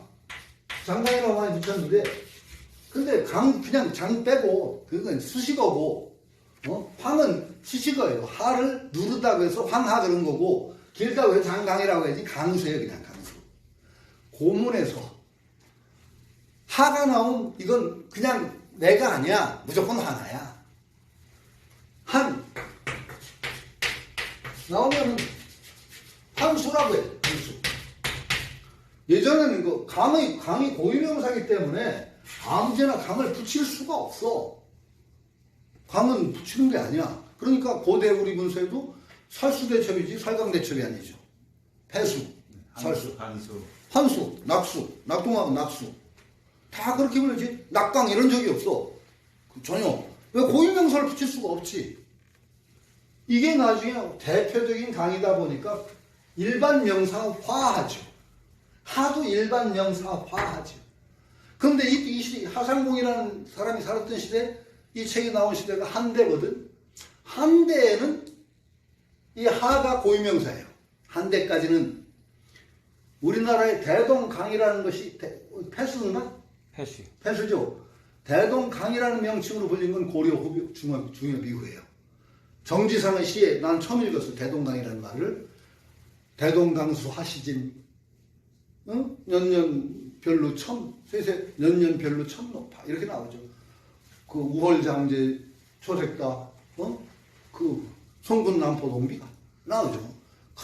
비가 잠깐 쉰 그 지방에 초색이 푸른데 님을 보내는 남포에 그 슬픈 그 노래소리 울린다. 대동강수는 언제 마르리. 해마다 이별의 눈물이 덮어대지. 강가에서 이별하는 사람이 그렇게 많았던 게지. 대동강수 안 마를 정도로 이별 눈물도 한다고 하면 그 정지상이 고려 시대 시이거든. 그때는 대동강이라는 강이라는 것이 일반 명사된 건 그 이전에도 있었지만 거의 처음 읽은 거야. 대동강수 하시지. 해마다 이별의 눈물. 그러니까 그 전에는 폐수지 대동강이 아니야. 그러니까 그 이전엔 다 수라고 붙였지 하수 한수했지 강이라는 말을 안 썼단 말이에요. 그러면 하도 마찬가지야. 하천 이렇게 안 쓰. 하천이라고 일반 명사가 된 건 다 나중에 얘기지. 그러면 하상공주가 나온 곳이 한대니까 적어도 한대니까 그 당시에는 일반 명사가 아니야. 그럼 하상이라는 건 황하가에 사는 그러니까 명칭이 자기 이름을 숨기고 황하가에 사는 노인. 장이라는 건 뭐냐? 장이는 또 뭐예요? 어른이죠. 그냥 어르신. 장이 옛날 고대에는 어르신이라고 해. 장인이라고 했어. 너 장인을 내 처음 읽은 논어에 나와요. 자로가 선생님 공자하고 가다가 뒤떨어졌는데 우장인 이장하조라. 장인을 만났다. 노인네를 만난 거야. 노인네를 만나 이장하조. 그 지팡이로 뭐 삼태기를 꿰고 있는 노인네를 만났다. 그래서 뭐라고 얘기하면 그때 장인은 뭐냐? 그냥 어르신이야. 나는 어르신은 그냥 그러니까 하상영이란 말 아무것도 아니고 황합가에 사는 노인네 어르신 이런 거. 근데 이 사람 정체가 별로 없어. 정체가. 그러니까 아무것도 없어. 하상장인이라고만 전해지고 그 사람이 어느 시대 사람인지 그리고 책이 정말 정확하게 언제 됐는지 대충은 동한시대 이전에는 있었을 거다. 동한이 고전에 있었을 거다. 그 정도 보는데 적어도 왕필주보다는 더 앞인 것 같아요. 왕필은 유진남북조 시대니까요. 왕필주보다는 앞에 나온 거예요. 그러니까 비교적 철학적인 어떤 현학적인 도가 사상의 어떤 전승이 왕필에 의해서 확실하게 뿌리를 내리기 전에 이미 신선 사상, 양생론 쪽으로의 노자 사상의 이해가 앞서 있었다라고 보는 거죠. 요 세 가지 뿌리인데 앞으로 이제 주로 우리는 그 양생론 쪽을 중심으로 해서 이제 쓴 하상공주를 읽어요. 그런데 우리가 여기서 요 차이를 좀 분명히 해야 될 것 같아요.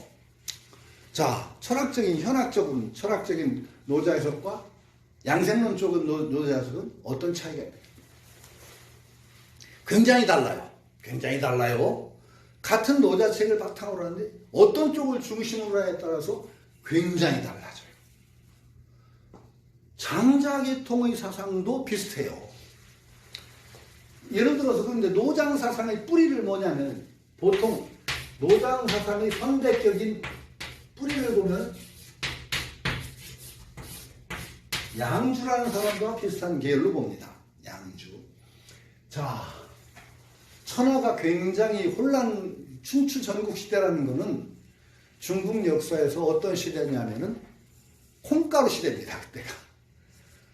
쉽게 얘기하면 춘추 전국 시대는 총체적인 개판도 요새 우리는 썰렁할 때 개판 영어로 하면 도구 스테이지라고 그랬나 그랬는데 요새도 그런 얘기 통하나요? 어쨌든 총체적인 개판 시대가 춘추 전국 시대. 말하자면 춘추 전국 시대는 그 어떤 규범, 어떤 제도 다 무너지고 온 천하가 전쟁에 휘말리고 그래서 전통적인 어떤 문화 다 끊어지고 제도 다 끊어지고 규범 다 박살. 이게 춘추 전국 시대. 총체적인 완전히 개판 시대. 난 이제 나한테 이제 동양사상 쪽을 내가 하고 그러니까 읽을 만한 책을 가끔가다 추천해달라고 할 때가 있어요. 참 힘들어. 근데 이제 나는 그냥 일반적으로 권하는 책이 뭐냐면은 사기열전은 그냥 읽어볼 만하다. 왜냐면은 상당히 많은 사람들이 어떤 처신과 그게 귀감이 되고 그게 좀 힘들면은 동주열국지를 읽어라 그래.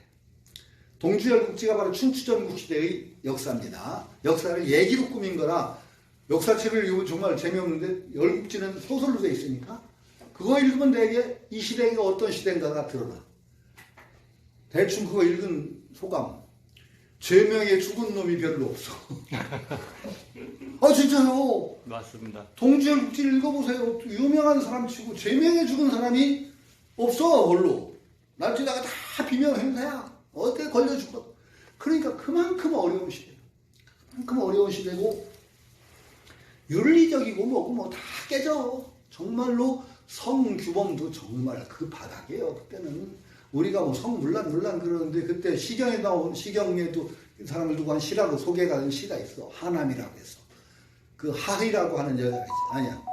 아니 하희가 아니 하인가 보다. 이 어느 정도 성적인 규범이 무너지느냐. 어떤 여자가 있는데 미모도 절색하고 성적인 방중술이라고 하지. 성적인 기교가 아주 굉장히 뛰어난 여자. 이게 어떤 좀 물란이 어떤 좀 한 여자를 두고 왕하고 신하가 전부 쉽게 구멍 같은 이 여자하고 한 여자고 자. 그런데 그것도 감추지도 않아. 그래가지고 서로 나랑 하이랑 잤더니 하이가 이런 서로 비교하고 자랑하고. 나라가 망했지 물론 그런 비슷하다가 초나라가 쳐들어와서 결국은 그 나라가 완전히 멸망당했는데 이 하인은 살아나가. 그와 나를 정벌한 초장군이 데리고 가. 그러니까 죽이지 않은 거야. 그러니까 데리고 가서 너무 이쁘고 쓸모하니. 하여튼 그런 얘기가 나오고. 아주 재미난 얘기가 너무너무 많아서 동주열국지를 읽으면 인간의 천태만상을 알 수 있다. 그러니까 이게 총체난국이지. 개판이고. 그러니까 그런 시대에는 제자백가. 그게 그런 배경으로 나오는 거예요. 그런 정말 윤리, 규범, 문화 다 무너진 그 시대를 어떻게 살아야 되느냐, 이걸 어떻게 극복해야 되느냐 하는 여러 가지 방책이 나온 게 제자백가요. 쉽게 얘기하면은 제자백가 괜히 나와요. 사람이 다 살만하고 편안하면 사상 안 나옵니다. 왜? 먹고 살기 아무 시장인데 무슨 사상 같은 거 즐기면 되지. 이 난국, 이것을 극복하고 뭔가 치세 훌륭한 좋은 세상으로 만들자는, 그 다음에 그 속에서 잘 살아보자는 이 사상이 나오는 게 제자백가. 그러면은 이 제자백가가 나올 때 되게 방향이 되게 큰 경향이 있단 말이죠. 어떤 경향이 있을까요? 되게 세 가지 경향입니다. 하나는 적극적으로 시대에 나서서 이 혼란을 내가 극복해보겠다. 새로운 정치를 도입하는 것 어떤 식으로 해서 나서서 해보겠다. 그게 있어요. 누구야? 대표가? 소진장이. 그 소진장이 뒤고 공자도 거기 들어갑니다. 공자도. 유학, 공자, 묵자. 두 번째, 가장 소극적인 사람들이 어떤 사람들이? 아이고, 저기에 끼면 내가 저기에 껴서 어떡하려고. 내 명만 단축해. 아이, 내 한 목숨 잘 살고, 그냥, 그게 최고야. 아니, 세상이 어지러우면 그런 사람 당연히 있어요. 내가 세상 저 흐름을 내가 어떻게 바꾼단 말이야. 내 한 몸이나 잘 건사하고 살면 그만이지. 그게 나와요. 그게 논어에도 나오는데 그걸 은자라고 불러. 은자. 은자류의 무리들. 그 은자류의 무리에 바로 그 장저걸릭이라는 공자가 만난 사람 얘기가 나와. 뭐라고 얘기하느냐? 도도자개시. 도도하게 흐르는 흐름이 저와 같은데 누가 저걸 바꾼다고 한단 말이에요? 위험한 짓 하지 말아요. 그 초광저배라는 사람이 공자를 조롱하듯이 놀리면서 노래 부르게 지나가는 얘기가 있어. 그 공자를 상당히 그래 높이 본 거야. 초광저배라는 사람은. 봉해봉해 하덕지세. 어? 봉해봉해 봉황이여. 어찌 그리 덕이 세했어. 뭐 그러면서 뭐라고 하냐. 그만두소. 금지종정자. 당신 공자 그런 짓 하지 마소. 지금 정치에 나선 건 위태롭기만 하고. 이렇게 얘기해. 그것도 은자지. 은자류의 무리가 있는데, 은자류의 사상이 말하자면 내한목통, 독선 그걸 이제 뭐라고 표현하느냐? 사실은 지금 잘못 쓰이는 약간 그런 게 있는데, 그런 사람들의 사상을 한마디로 표현해서 뭐라고 하느냐?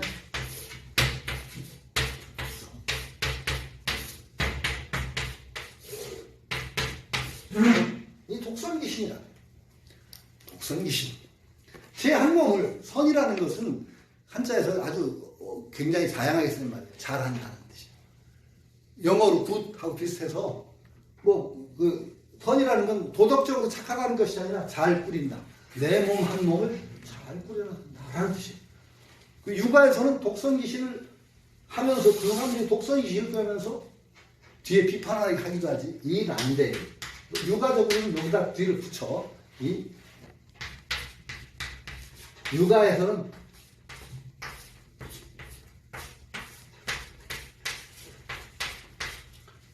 제 한 몸을 잘 건사하긴 하는데 큰 윤리를 어지럽힌다. 이 은자를 약간 뒤에 까는 말을 붙이는데 은자류의 사상을 한마디로 얘기하면 독선이시. 지금은 독선적이다라고 하면 약간 나쁜데 그냥 무슨 이게 독선귀신에서 나온 말이에요. 제 한 몸을 잘 영위한다. 잘 그러니까 위태로운 데 가지 않고 독선. 독선이란 말이 저게 나온 거죠. 독선적이다. 그러니까. 그 사실은 뿌리는 여기에 독선귀신에서 나와요. 그런데 일치하지 않는다는 게 문제인데 논어에 나온 말 독선귀신이라는 내용 자로가 은자류를 비판하면서 제 한 몸은 잘 꾸려나가는데 자칫하다가 제 한 몸 너무 연연하다 보니까 난대륜 충효라든지 그런 것을 국가에 대한 충성 같은 걸 하기에는 대륜을 어지럽힌다. 이런 비판은 독선이에요. 근데 그 독선적인 사상을 이어서 대표적으로 사상을 수립하는 게 양주야. 그때 이제 가장 적극적으로 세상에 참여하겠다는 게 유가도 있지만 묵자가 있습니다. 묵자는 묵자의 사상을 맹자에서 표현하기를 뭐라고 표현하냐? 마정방종 리천하위지. 머리끝부터 발끝까지 다 달아 없어지더라도 천하를 위해서 나서겠다. 천하가 이롭다면 내 몸 한 몸 바치겠다. 이게 묵자야. 정반대 양주는 뭐냐? 내 정갱이에서 털 하나 뽑아서 천하가 이롭더라도 내 털 안 뽑겠다. 내 뽑아 내 털을. 아이고 정갱 발경일모 정갱이 털 하나 뽑아서 천하가 이롭더라도 안 뽑는다 내 털. 웃죠? 굉장히 우스운 사상 같지? 굉장히 중요한 얘기예요. 여러분 가장 소중한 게 뭐예요? 내 몸 아니야? 아니 아주 고상한 사람 빼고 일반적인 우리 내 몸이 제일 소중하죠? 그렇죠. 그런데 내 몸뚱이 잘 살자고 이렇게 되게 노력하는 거죠? 근데 결과적으로 보세요. 내 몸을 위해서 열심히 뛰다가 너무 부지런히 뛰어서 지 몸 죽이는 사람 못 봤어요? 대부분 그래요. 뭔가 지 몸을 위한다고 하는지 결국은 지 몸 해치면서도 지 죽을 줄 모르는 게 인간이더라고. 명예? 그거 뭐하러 있는 건데 처음에? 그렇죠? 원래 아니 성인의 기준으로 하지 말고 일반인 기준으로 하자. 우리 그러면 뭐예요? 명예 내 위에서 있는 거 아니야? 나 잘 살자고 하는 거야? 잘 먹고 잘 살자고? 거기서 출발했는데 그 짓을 한다고 잘 먹고 잘 살라고 열심히 달리다 보니까 젊어서 과로해서 죽고 뭔데? 뭘 위해서? 이걸 양주의 사상을 잘 이어받으면 그런 짓은 안 해. 정갱이 털 하나 뽑아서 천하 이롭더라도 안 뽑아. 왜? 내 몸에서 제일 소중한 거야. 뭘 위해서? 이게 바로 양주예요. 사실은 양주의 계통과 거의 그걸 이어나오는 게 노자장자입니다. 양주 계통을. 노자장자가 사상적으로 성립된 건 상당히 뒤늦어요. 그 비슷한 사상은 있었을지 모르는데 재미있게도 맹자에 보면 양주 묵적지연이 영천하라고 그랬어. 양주와 묵적의 생각이 사상이 천하에 가득 찼다고 그랬어. 맹자 아주 약간 유전적인데 내가 어찌 말하기를 좋아할게 하는가. 나 말하기 별로 안 좋아하는데 양주 묵적지연이 하도 설치니까 내가 걔들을 물리치느라고 부득이 어쩔 수가 없어 말할 뿐이지. 그렇게 많이 떠들어 놓고. 근데 순자는 거기에 비하면 솔직한 사람이에요. 순자는 뭐라고 하느냐? 그런 변명 안 해. 군자는 말하기를 좋아한다. 왜? 자기가 옳다고 생각하는 걸 말하는 건 좋아하지. 순자는 당당해요. 맹자는 그렇게 떠들어 놓고 여기 호변제 내가 어찌 말하기를 좋아하겠니? 부득이 이단 사설을 물리치기 위해서 부득이 그때 맹자는 제일 걱정이 양주 묵적이야. 유가하고 반대. 묵적은 너무 이타적으로 나가다 보니까 질서를 불란시켜. 왜냐면 묵자의 사상은 뭐죠? 묵자의 사상을 딱 겸해설인데 묵자의 사상은 딱 한마디로 얘기하면 겸의 특징. 내 부모와 남의 부모를 똑같이 대접하라. 내 새끼와 남의 새끼, 내 자식과 남의 자식 똑같이 하라. 그걸 차별하니까 모든 분쟁이 일어나지 않냐. 맞아요, 틀려요? 맞죠. 맞죠? 그런데 그게 돼요, 안 돼요? 돼요? 내 새끼하고 남의 새끼하고 똑같이 보라면 봐줘요? 절대 안 됩니다. 절대 안 돼. 이런 말로는 맞아. 그런데 안 되는 소리를 한 거야. 그러니까 유가 쪽에서 보면 저 애비애비를 무시하는 놈들이야. 묵자의 사상은 유가는 내 가족에 대한 사랑을 근본으로 해서 이것을 확장시키는 내 자식 사랑하는 마음을 좀 덮여서 남의 자식도 사랑하는 대로 셈이야. 이게 내 자식을 사랑하는 마음이 셈이야. 셈. 도덕의 셈. 요걸 잘 키워서 남의 자식을 사랑하는 데까지 밀고 나가는 거야. 확장. 자꾸. 보니까 이 마음이 독실해야 돼. 그 대신 넓혀. 남도 그렇게 제 자식은 똑같은 거 아니냐. 이렇게 넓혀서 남의 자식. 내 부모 사랑하는 마음을 넓혀서 남의 부모도. 요게 육아야. 그러니까 육아는 가족의 사랑을 굉장히 중요시해. 왜? 이게 없으면 도덕이 없어. 왜냐하면 사람이, 여러분도 한번 반성해 보세요. 내가 아닌데 나처럼 생각되는 게 누구야? 내 자식이야. 아니, 내가 나라는 존재를 넘어서 남을 나처럼 여길 수 있는 시작이 어디야? 시작. 저기 멀리 있는 사람을 나하고 똑같이 여기라고 누가 해봐. 안 되잖아요. 죽었다 깨어나도 안 되잖아. 그런데 내 자식을 위해서는 내가 손해보잖아. 안 봐요? 봐요. 거기 엄격하게 갈릅니까? 안 되잖아. 그게 바로 나라는 존재, 요걸 넘어서서 남을 사랑할 수 있는 게 가족에서 성립해. 여기서부터 시작을 해. 육아는 그 소중이야. 요걸 아주 소중한 거야. 내가 나를 넘어서서 남을 사랑할 수 있는 뿌리가 어디냐? 부모 자식. 이 사랑이다. 그러니까 이걸 키워서 이걸 확장을 시켜서 확충. 천하의 표자. 가족 간의 사랑을 천하에 넓히자. 이게 이거야. 그런데 묵자는 이거 쌍무시하고 남의 부모와 내 부모 똑같이, 내 자식과 나의 자식이 똑같이. 그러니까 육아가 보기에는 저 호루자식 놈들이야. 샘을 막은 그냥 또 사랑의 근원을 없애는 놈들이야. 그래. 그러니까 애비를 무시하는 놈들이야. 양주는 너무 이기적이다 보니까 자기에서 안 넘어가, 바깥으로. 도덕이 안 커. 이게 노분이라 그래. 사회관계를 완전히 단절시키네. 맹자가 아주 극렬하게 이걸 비판하는데, 자 보세요. 이게 우리 사는 데도 똑같아요. 참 저는요, 사회주의 사상, 공산주의 사상 나빠요? 엄청 좋은 사상이에요. 엄청 좋은 사상이에요, 공산주의. 그런데 전혀 성공할 가능성이 없어요. 왜? 사유재산이 없어집니까? 사유재산 없이 하면 참 평화로운 세상이 될 수가 있어. 만일 없앨 수만 있다면. 절대 안 없어지더라고. 절대. 그러니까 그걸 없애기 위해서는 계속 교육하고 막 설득하고. 그러니까 말 많으면 공산당이라는 말이 왜 나온 줄 아세요?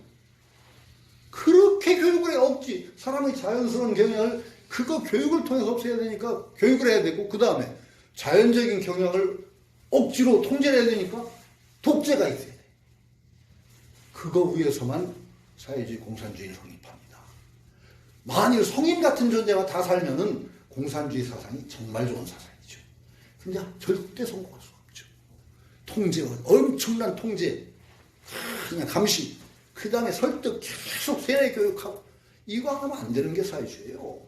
그 묵자 사상도 비슷한데 안 되지. 어쨌든 간에 양주가 굉장히 비슷해요. 양주가 굉장히 비슷해서 노자사상의 뿌리라고도 할 수 있는 측면이 있어. 노자사상도 약간 그렇거든. 생명을 굉장히 귀중히 여깁니다. 노자다. 장자도 그래요. 굉장히 귀중하게 여깁니다. 자기 생명을. 굉장히 귀중하게. 그러니까 뿌리야. 그런데 노자, 장자는 이 뿌리를 계승을 하는데, 장자도 굉장히 생명 중시 사상이 많지. 예를 들어서 그 무용지 대용이라는 얘기 나와요. 자, 그 얘기는 유명하죠. 장자가 비유를 들었는데, 장석이라는 목수가 있어요. 아주 장자라는 책에 나오는 가장 훌륭한 목수지, 뛰어난 목수지. 어느 정도 기술이 뛰어난 목수냐? 그 사람하고 호흡이 맞는 광대가 있었거든. 코끝에다가 파리 날개처럼 얇게 물감을 발라. 진흙으로. 그러고 도끼로 탁 쳐가지고 물감만 싹 긁어내는 사람. 그 정도 기술이 좋은 사람이 장석이에요. 목수로. 나중에 그 일화가 있지. 양나라 임금이 그 양석을 불러서 내 앞에서 그 재주를 한번 보여주시오. 그랬어. 이 장석이 뭐라고 한 줄 아세요? 나 못합니다. 왜 못하고? 지금 솜씨가 떨어졌습니까? 그게 아니고, 그때 그 재주를 볼 때는 나를 믿고 자기 코끝에다 대고 도끼를 내가 후려 갈겨도 딱 버텨주는 상대가 있었습니다. 그런데 그 상대가 줄었습니다. 지금 아무나 세워놓고 코끝에다가 발라놓고 내가 도끼를 후려 다 도망갑니다. 그렇죠? 그때는 그 상대가 있었기에 내 재주를 뽐낼 수가 있었는데 그 사람이 죽었습니다. 그 뒤로는 그 재주를 뽐낼 수가 없습니다. 그러면서 장자가 그걸 참 웃겨.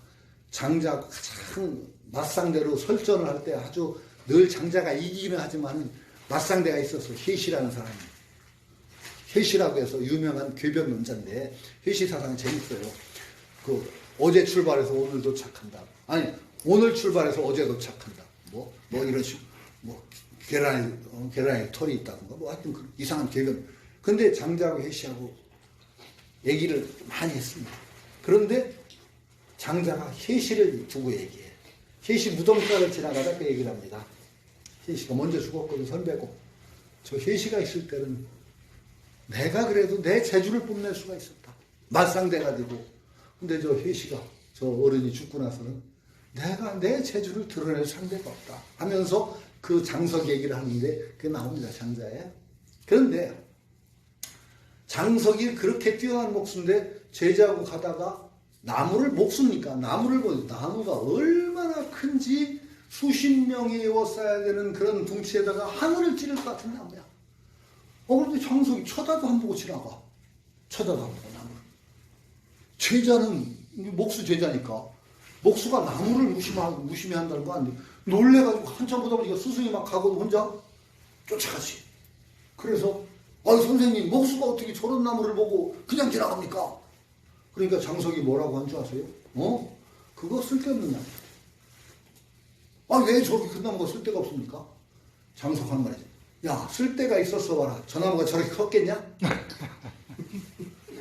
말 되죠? 예. 제목이 좋았으면 목수가 배가도 일찍 배갔고, 이파리가 맛있었으면 사슴이나 그런 짐승들이 다 뜯어먹었을 거고, 아마 자세히 바라가서 이파리를 하나 뜯어서 맛을 보면 며칠 동안 머리가 빙빙 돌도록 독할 거고, 아마 제목을 보면 옹이가 하도 막히고 진무리를 한 군데 제목 쓸 데가 없을 거다. 그러니까 저렇게 잘 컸지. 굉장히 중요한 비유예요. 근데 우리는 지금 사람 사는 곳을 보면 뭔가 쓸모가 있으려고 용을 쓰잖아. 쓸모가 있으려고, 어디에 쓰이려고, 도구가 되려고, 우리가.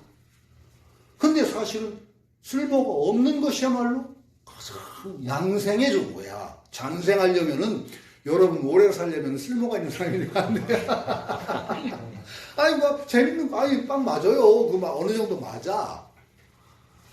자꾸 뭔가 도구로 쓰이려고 하는 사람은 진짜 본질을 잃어. 자기에게 가장 소중한 것이 뭔가를 잊어버릴 수가 있어. 그렇죠? 가장 소중한 건 나의 오래 산 장관 삶인데, 그 나무는 쓸모가 없음으로써 가장 큰 쓸모를 만들어냈어. 그걸 이제 무용인데, 그거 나중에 만들 만해. 그걸 무용지 대회입니다.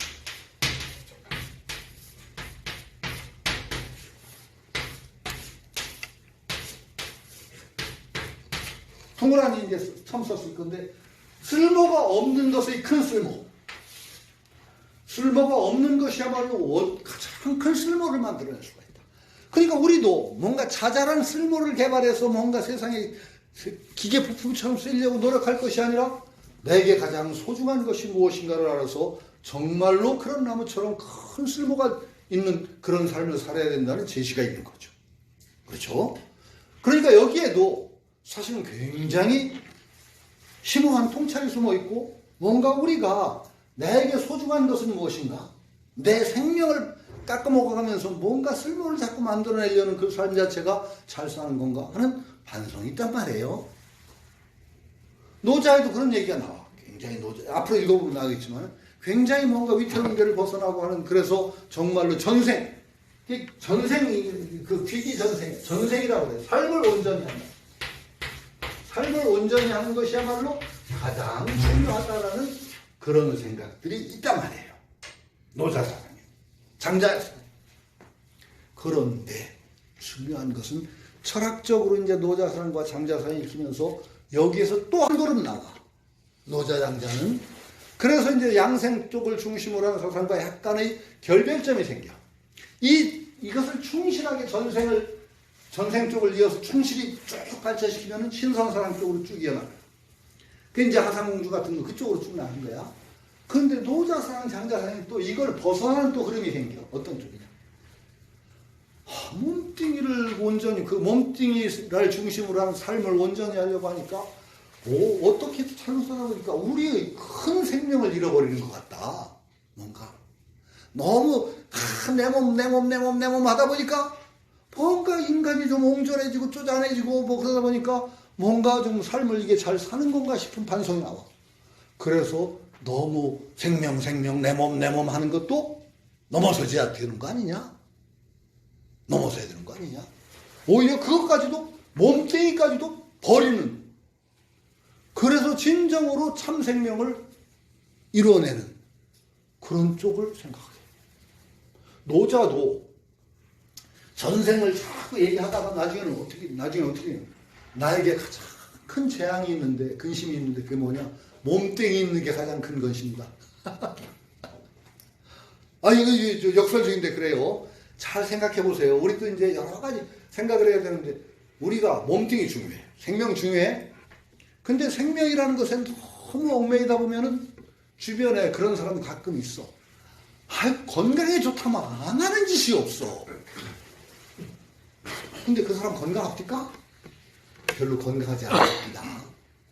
오히려 마음이 툭 트여서 몸조차도 오히려 가볍게 좀 넘어선다는 느낌을 가는데, 그 사람이 오히려 사는 게 오히려 생명을 보존하고 하는데 더 유리한 게 있어. 그러니까 이게 노자상이요. 노자장자는 넘어서요, 그걸. 그래서 진인 무기, 진인이라는 사람은 자기가 없다. 자기를 잃는 거예요, 오히려. 그래서 오히려 큰 생명 쪽으로 뛰어넘어 버려요. 그러니까 이게 더 강해, 이쪽이 더 강해, 나중에는. 근데 양생론 쪽은 그쪽이 있기는 해도 양생론 쪽에도 굉장히 청정해야 된다, 이런 걸 강조하는데, 있더라도 양생론 쪽에서는 아무래도 이 몸의 생명을 더 중시하는 쪽이 강해요. 어디다가 초점을 더 두느냐에 따라서 양생 쪽하고 이 철학 쪽하고 달려져요. 그런데 우리는 지금 노자를 읽는다고 할 때 이 두 가지의 시각을 적절히 조화를 해야 돼요.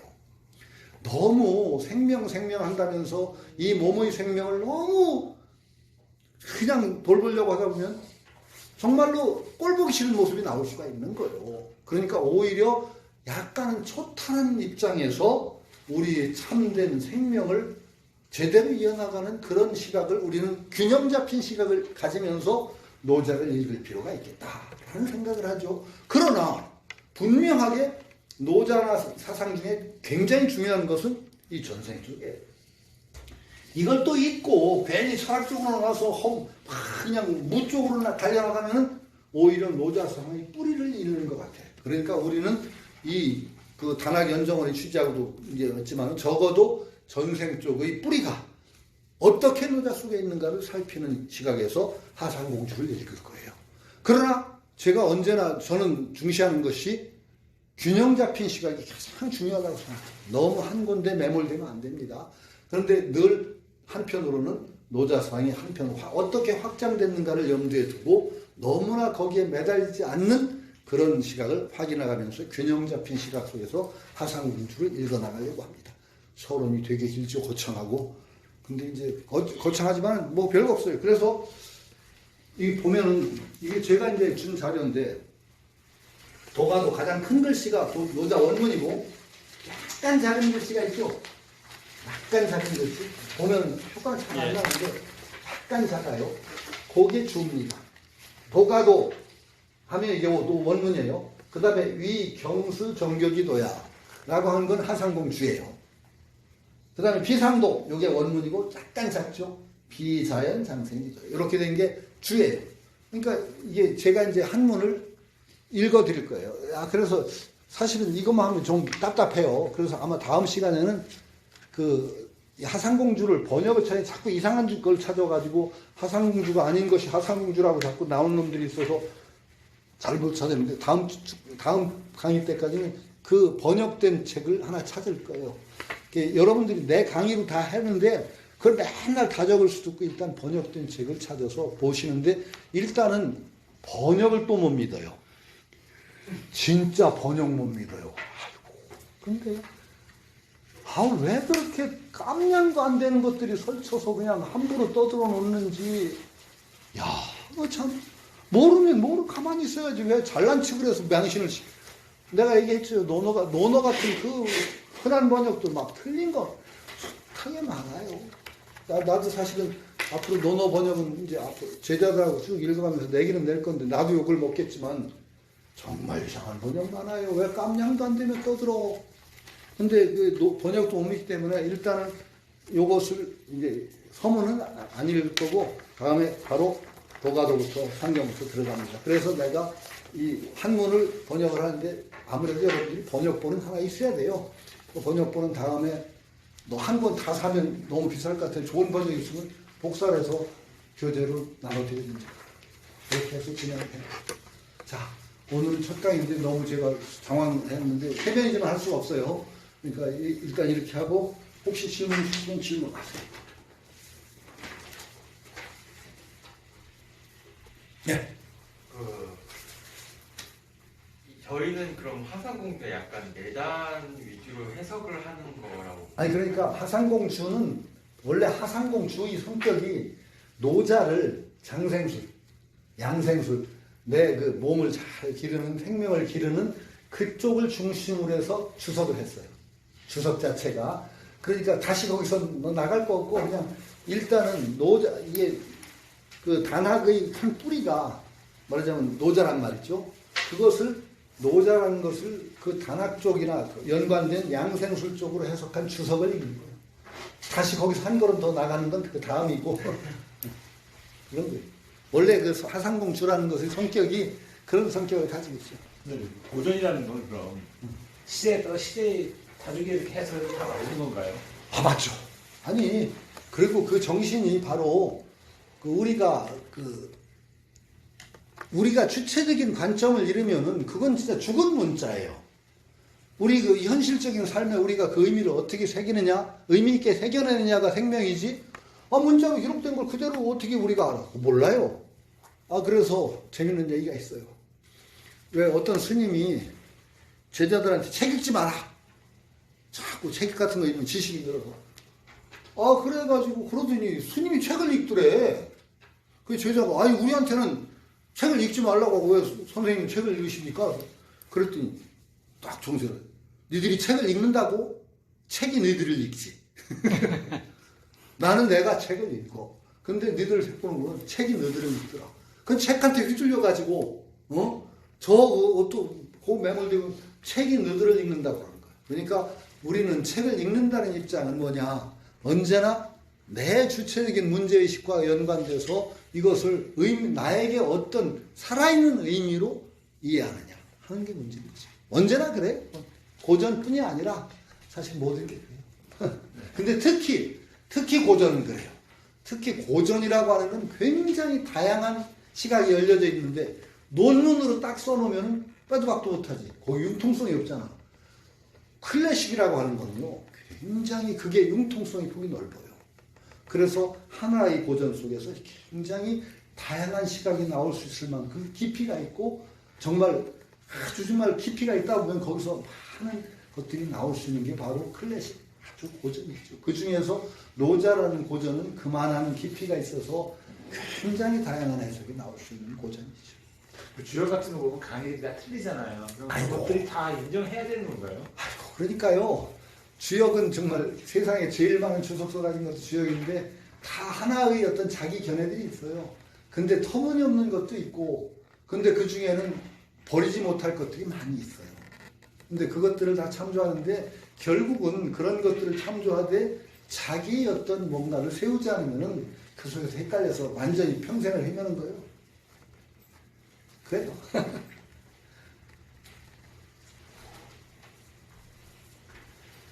큰 소리 쳤는데 하여튼 그래도 노자는 짧아서 읽을만 해요. 아이고 긴 책, 큰 책, 두꺼운 책 하면은 이거 언제 샀대 그러는데 우리 하상주에도 괜찮아요.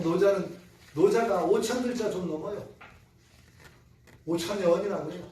근데 노자라는 인물이 참 헷갈리는 게 노자는 보통 이렇게 그 서쪽 관문으로 가는데 그 관문지기가 윤인가가 붙들어서 그냥 다시 만들자고 그래서 거기서 휙 써놓고 한 게 도덕경이라는 거예요. 그럼 나가서 자취가 없는 거예요, 노자는. 그런데 서안 갔더니 노자가 그 우화중선에 따른 그 도관이 있어. 서안에. 그리고 도사한테 아니 노자는 저 옹문관인가 그쪽으로 갔다는데 왜 여기서 돌아가셨냐고 그랬더니 설이 거기 그쪽으로 갔다는 말 중에 여기서 돌아가셨다는 소리인데 헷갈려 진짜. 전에 그 원장님이 그 저희들한테 말씀하실 때 그 왕조가 들어설 때마다 그 공자의 가문에는 종 2품의 벼슬을 줬고 천사가 높아요. 예, 근데 노자의 가문은 정 2품의 저 벼슬을 줬다 그러더라고요. 노자 가문은 아마도 한 말 저기가 저 천사 볼 거예요. 그래서 이제 장천사. 왜냐하면은 공자는 동이족이고 노자는 저 중화족이기 때문에 항상 품계를 한 번 더 높여줬다고 그런 말씀하시더라고요. 아니, 모르겠어요. 그건 뭐 저 중국에서 그렇게까지 했는지 모르겠는데 하여튼 공자가 동이족이라는 것은 이제 중국에서도 불분명해요. 왜냐하면은 전에 얘기했지만 동이족이라는 이유가 이제 사회적인 근거로는 이게 말하자면 이게 얘기하자면 중국 고대사는 이쪽 동남에서 융성했던 게 은이고 은왕조고 저 서안 쪽에서 밀고 들어온 게 주왕조예요. 공신연회라는 게 하는 게 주왕조야말로 이제 한족의 뿌리라고 하지. 여기부터 주왕조부터 한족이라는 거예요. 저 서안 쪽이야 근거지라고 여기서 밀고 은왕조를 정복하죠. 그게 중국인들이 주왕조의 후손이라고 봅니다. 많이. 근데 은왕조는 이게 동이족의 문화권이라고 인정 많이 하죠. 조선 쪽. 근데 공자는 은인입니다. 공자는 은왕조의 후손이에요. 분명하게. 왜냐하면 공자의 아버지가 승량을이 송의 대부예요. 은왕조를 주왕조가 멸망시키고 그 송왕조의 후손을 은왕조의 후손을 송이라는 나라에 봉해요. 거기에 모여서 살게 하고 제사 받더라. 근데 공자는 바로 그 송의 후인이에요. 그러니까 은왕조의 후인이에요. 그러니까 분명하게 주족은 아니에요. 공자는 주족은 아니고 은족이에요. 은족. 그런데 그 송을 갖다가 중국인들이 좀 그런 의식은 좀 한 것 같아요. 왜냐하면 중국의 바보들 얘기 있죠. 바보. 네. 바보. 대표적인 바보가 뭐예요? 각주구검, 수주대토. 뭐 그래서 토끼가 막 나무 그루터에 머리를 박고 죽으니까 아 토끼가 여기 와서 죽는구나 그러고 거기서 기다렸다는 사람. 아니면 그 다음에 뭐 배전에서 뭐 칼을 흘러가는 배후에서 칼을 떨어뜨리는 배전에다 표시하고 요 밑에 떨어졌다고 거기서 찾으려는 사람. 그 다음에 송양지인 뭐예요? 송양공 대표 임금인데 딴 나라하고 전쟁하는데 강을 사이에 두고 하는데 적군이 강을 건너는 신하가 강을 건너올 때 우리가 치면 이깁니다. 그러니까 야 군자가 어떻게 나무의 어지러움을 툭하느냐 기다리자. 건너와서 정밀하게 정비하기 전에 칩시다. 어떻게 군자가 나무의 어지러움 그래서 기다려서 해서 졌지. 그게 송양지인이란 송양공의 원수입니다. 되게 그런 바보들을 전부 송나라 사람이래요. 전부 송나라 사람이야. 그 바보로 등장하는 건. 아, 왜 그런 바보는 전부 송나라 사람이냐? 아마도 은왕조의 후예가 송해봉이었고, 이걸 약간 비하하려는 의도. 난 그런 생각 조금 하긴 하는데, 그건, 그 문제는, 그런 얘기는 많이 할 수가 있는데, 정확한 사료가 부족해요. 그래서 저는요, 아버지하고 좀 달라서 사료 없는 얘기는 잘 하기 싫어해요. 그런 경향성은 이따까지만 얘기하고 사료 없는 얘기를 내가 큰 소리를 막 지그러면 내가 내가 광을 내고 할 수 있겠지만 저는 가능하면 조심스럽게 그런 얘기 정도의 몸을 그건 좀 경향이 달라서. 지금 그 공씨들 있잖아요. 예. 공씨들이 곡부공씨라고 그래가지고 공자의 후손이라고 해가지고 예. 지금 상당히 그 자존심이 세죠. 대단하죠. 우리나라 양반보다 더 세요. 그래가지고 뭐 1년에 한 번씩 꼭 그 산동 지방을 간다고 그러더라고요. 중국에 뿌리를 둔 성씨들 많아요. 대개 한국의 유명한 성씨 따지면 중국 뿌리를 뒀다고 하는데 몰라요 그건. 우리 성씨도 뭐 중국에 뿌리가 있다고 하는데 그 전혀 아닌 것 같고 내가. 근데 성씨를 창녕 조씨 아닌가요? 아니 성씨에서 조씨가 갈려나간 거예요. 그렇군요. 작은 집이에요 조씨는.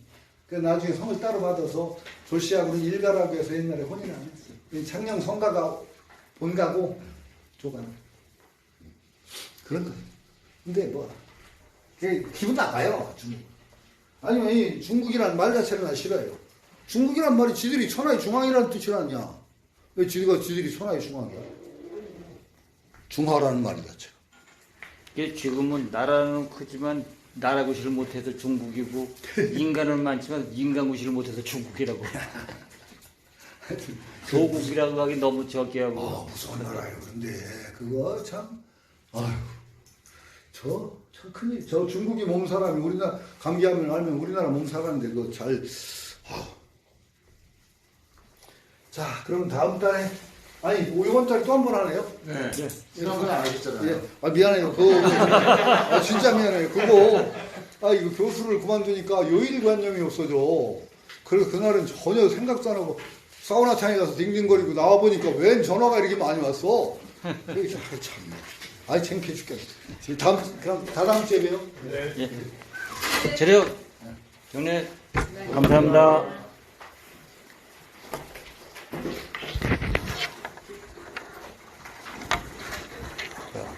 네, 맞아요. 그런 거예요.